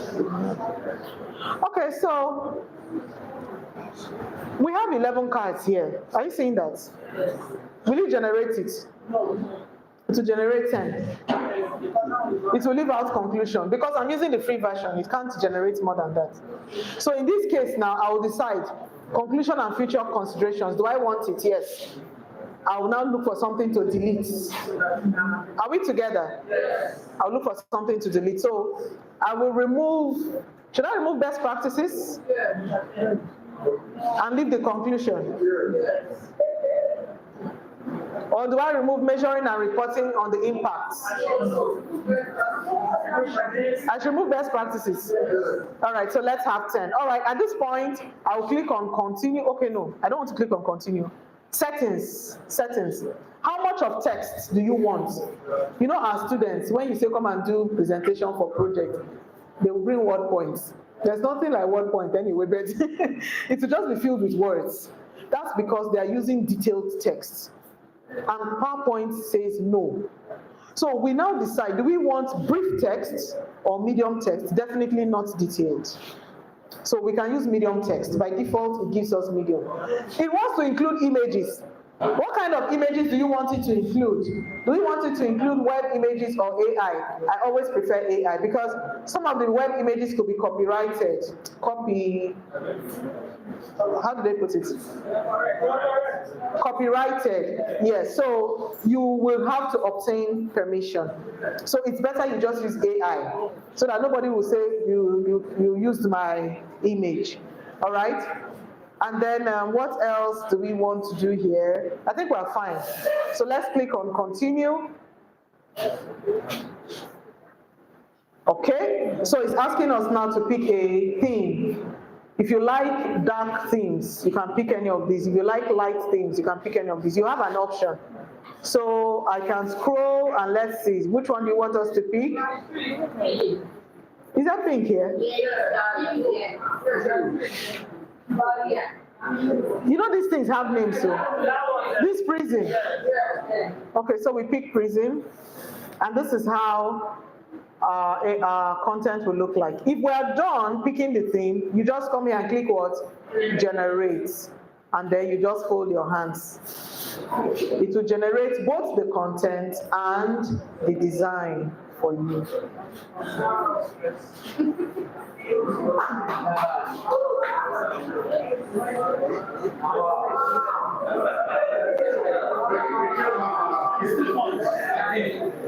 So you have to create an account. When you create an account, you can see that by default it put my name because I'm using my account. All right, so let's see what it has given. Are you seeing the first slide? Look at the second. Please, when you are done, you can change images. You can change images. It has given us the content. So I can just carry this in now and just go and present. But no. Always go back and revisit your content just to be sure that some of the things here are true. Don't trust AI 100%, please. All right, so question? Yes, please. It's a student who wants to do a defense and the person wants to use his thesis. Yeah, that's what I said. Okay, you might not hear if you were busy working. I said there are two ways you can use Gamma. It's either you let it generate content for you or you paste your contents.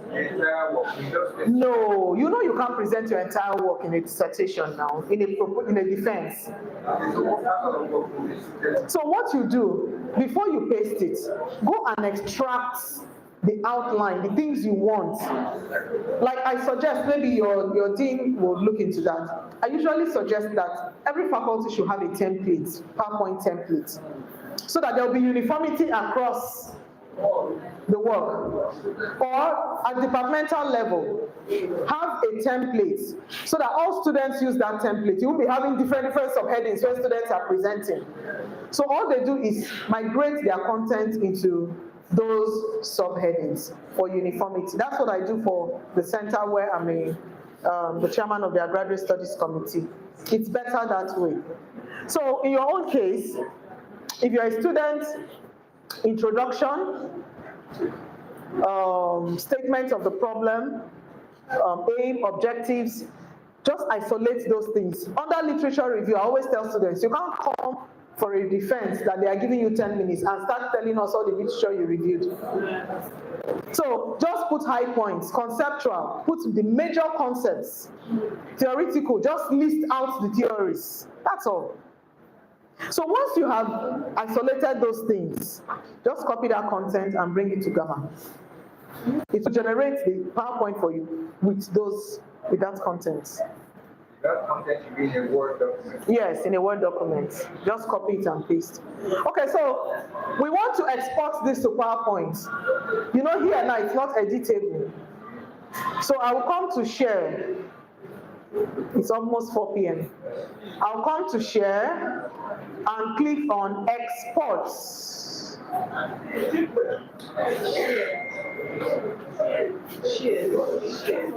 Share and click on export. We're going to give you a video of this so you'll see how it goes.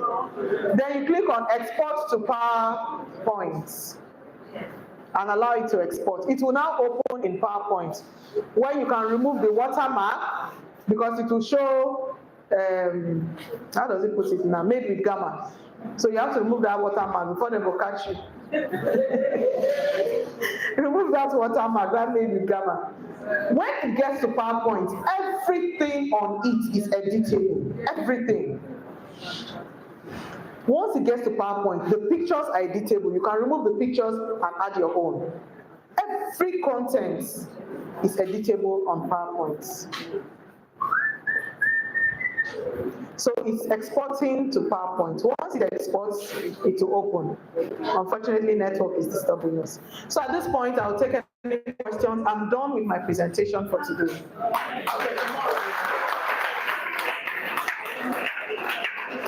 So while it's exporting, let's questions. Yes, ma'am, I'm done. I'm done. You want to ask any questions? Okay, so what do you want? What do you want to ask me?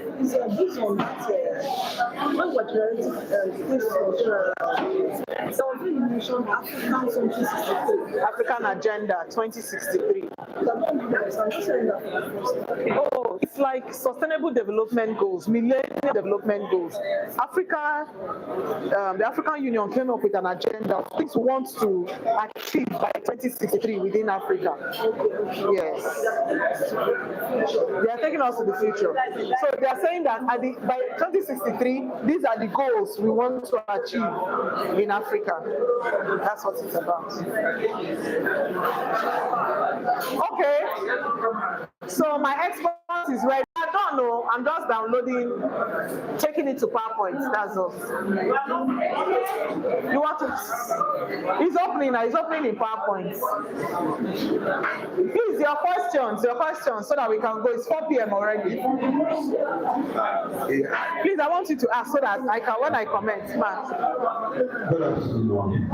You use AI to generate the work now, and you use AI to paraphrase it, and you use the AI detector to check that work.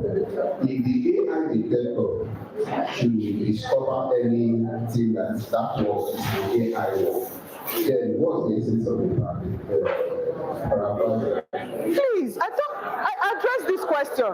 Paraphrasing does not mean. Please, there's a difference between you paraphrasing and you adding your content. I said this before and I'm saying it again. Paraphrasing means just putting it in different words from the original. Yes. You have not added any content to it now. That's why I suggest that take that paraphrase work to GPT-0. It will use two things to check whether it's actually human. Perplexity and bustiness. That's how it measures it. So when you put it in GPT-0, keep making your changes, and you see that the detection level will be reducing. Please, you cannot just carry AI and go and paraphrase it and then go and put it in AI detector. It will still show that it's AI. The only thing is that the level will what? Reduce. We did practical here now, you saw it. So that's why you cannot dodge from doing research the right way. You must still do research the right way, please. Okay, here we are. Sorry, I'll adjust your question. Here we are. It's on PowerPoint now. It's on PowerPoint now. So at this point, you see anything I click is editable. I can change all of these. I can change all of these. Everything I click is editable. Everything here is editable. Are you seeing it? Then I will remove the made with gamma. I'll remove the watermark. At this point, I can do what I normally do on PowerPoint. Duplicate the slide, add what I want to add, do anything I want to do. Okay? We don't have time to show you as students how you can paste your content and it will generate with your content, but it will be in the video. So let me take your questions, please. Okay, thank you. We have an online question. We said it prevent AI images, so no one accuses us of copyright. Are those AI images originally generated by AI or the topic? In a lot of, okay, let me explain something. You see, some companies are paying people for generating AI images. That's another big business for a lot of our young children. So most of them who have finished secondary school and are still waiting for JAMB, they can learn how to generate images with AI, and companies buy those images. For now, except those images are copyrighted, those AI images are copyrighted, nobody holds you responsible for using them. So you are free to use a lot of them. But if the company decides to place ownership on those AI images, then you have to take permission, or you just use the free ones. There are a lot of Pixabay offers a lot of free images. FreePic offers a lot of free images. So I hope I've addressed that question. Or you can generate your own. For example, when you bring it here, you can go to Ideogram and generate your own image and you can paste it. Thank you, ma'am. Yes, please. Scholar. When I was trying to create an account, I got to an institution, so the government email was not accepted. Your institutional email? Yes, and the one was accepted. You should have. Go to your ICT center. Go to your ICT center. Students have institutional emails. ICT will generate it for you. Yes, go to ICT. All right, in the absence of any other question, thank you very much. I appreciate your cooperation. Hello, please, somebody forgot this thing, sorry. The case in last case, if it's just come forward please. Please, very, very important information. Else, tomorrow will be tough. Don't listen to this. So please, just one or two minutes. The team will need to give a closing remark or something.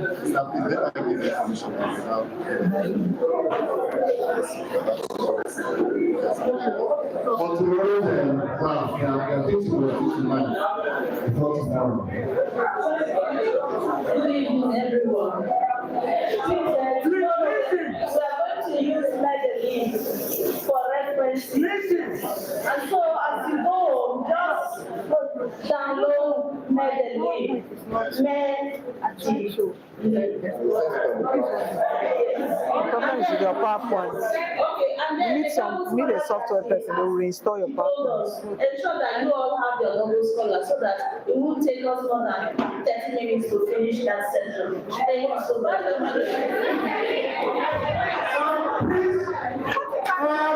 Listen, please.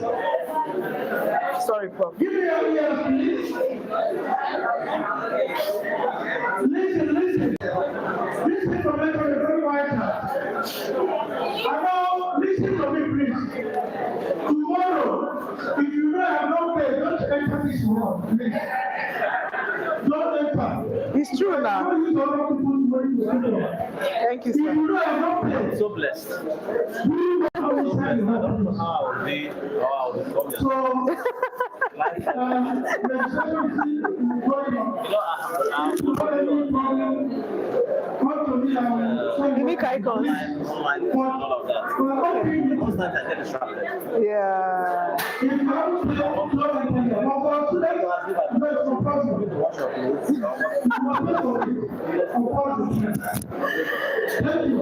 I'm always available, sir. I know.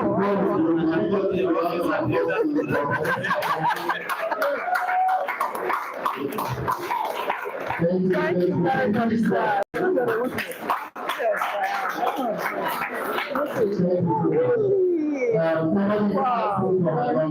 Yes. That's wonderful. I'm an extension congregation.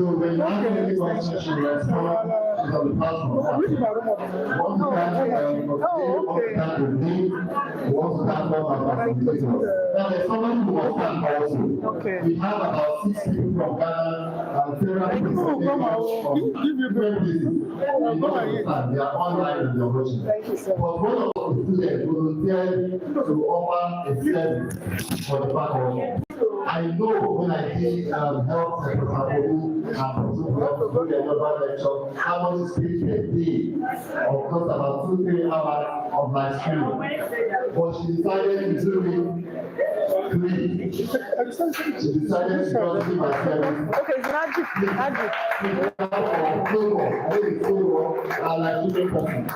I don't know if you can help and just go to our YouTube page and Prolific blog. Please post it. Okay, sir. Yes, I'll reach you. Thank you so much. Please post it. We will follow you. We will like and subscribe and comment. Please post it. We'll follow you. Yes, please, that's wonderful. Thank you very much, sir. Please don't like and share and everybody meet their name because we have songs. They come all the time. And you have to say, can we just say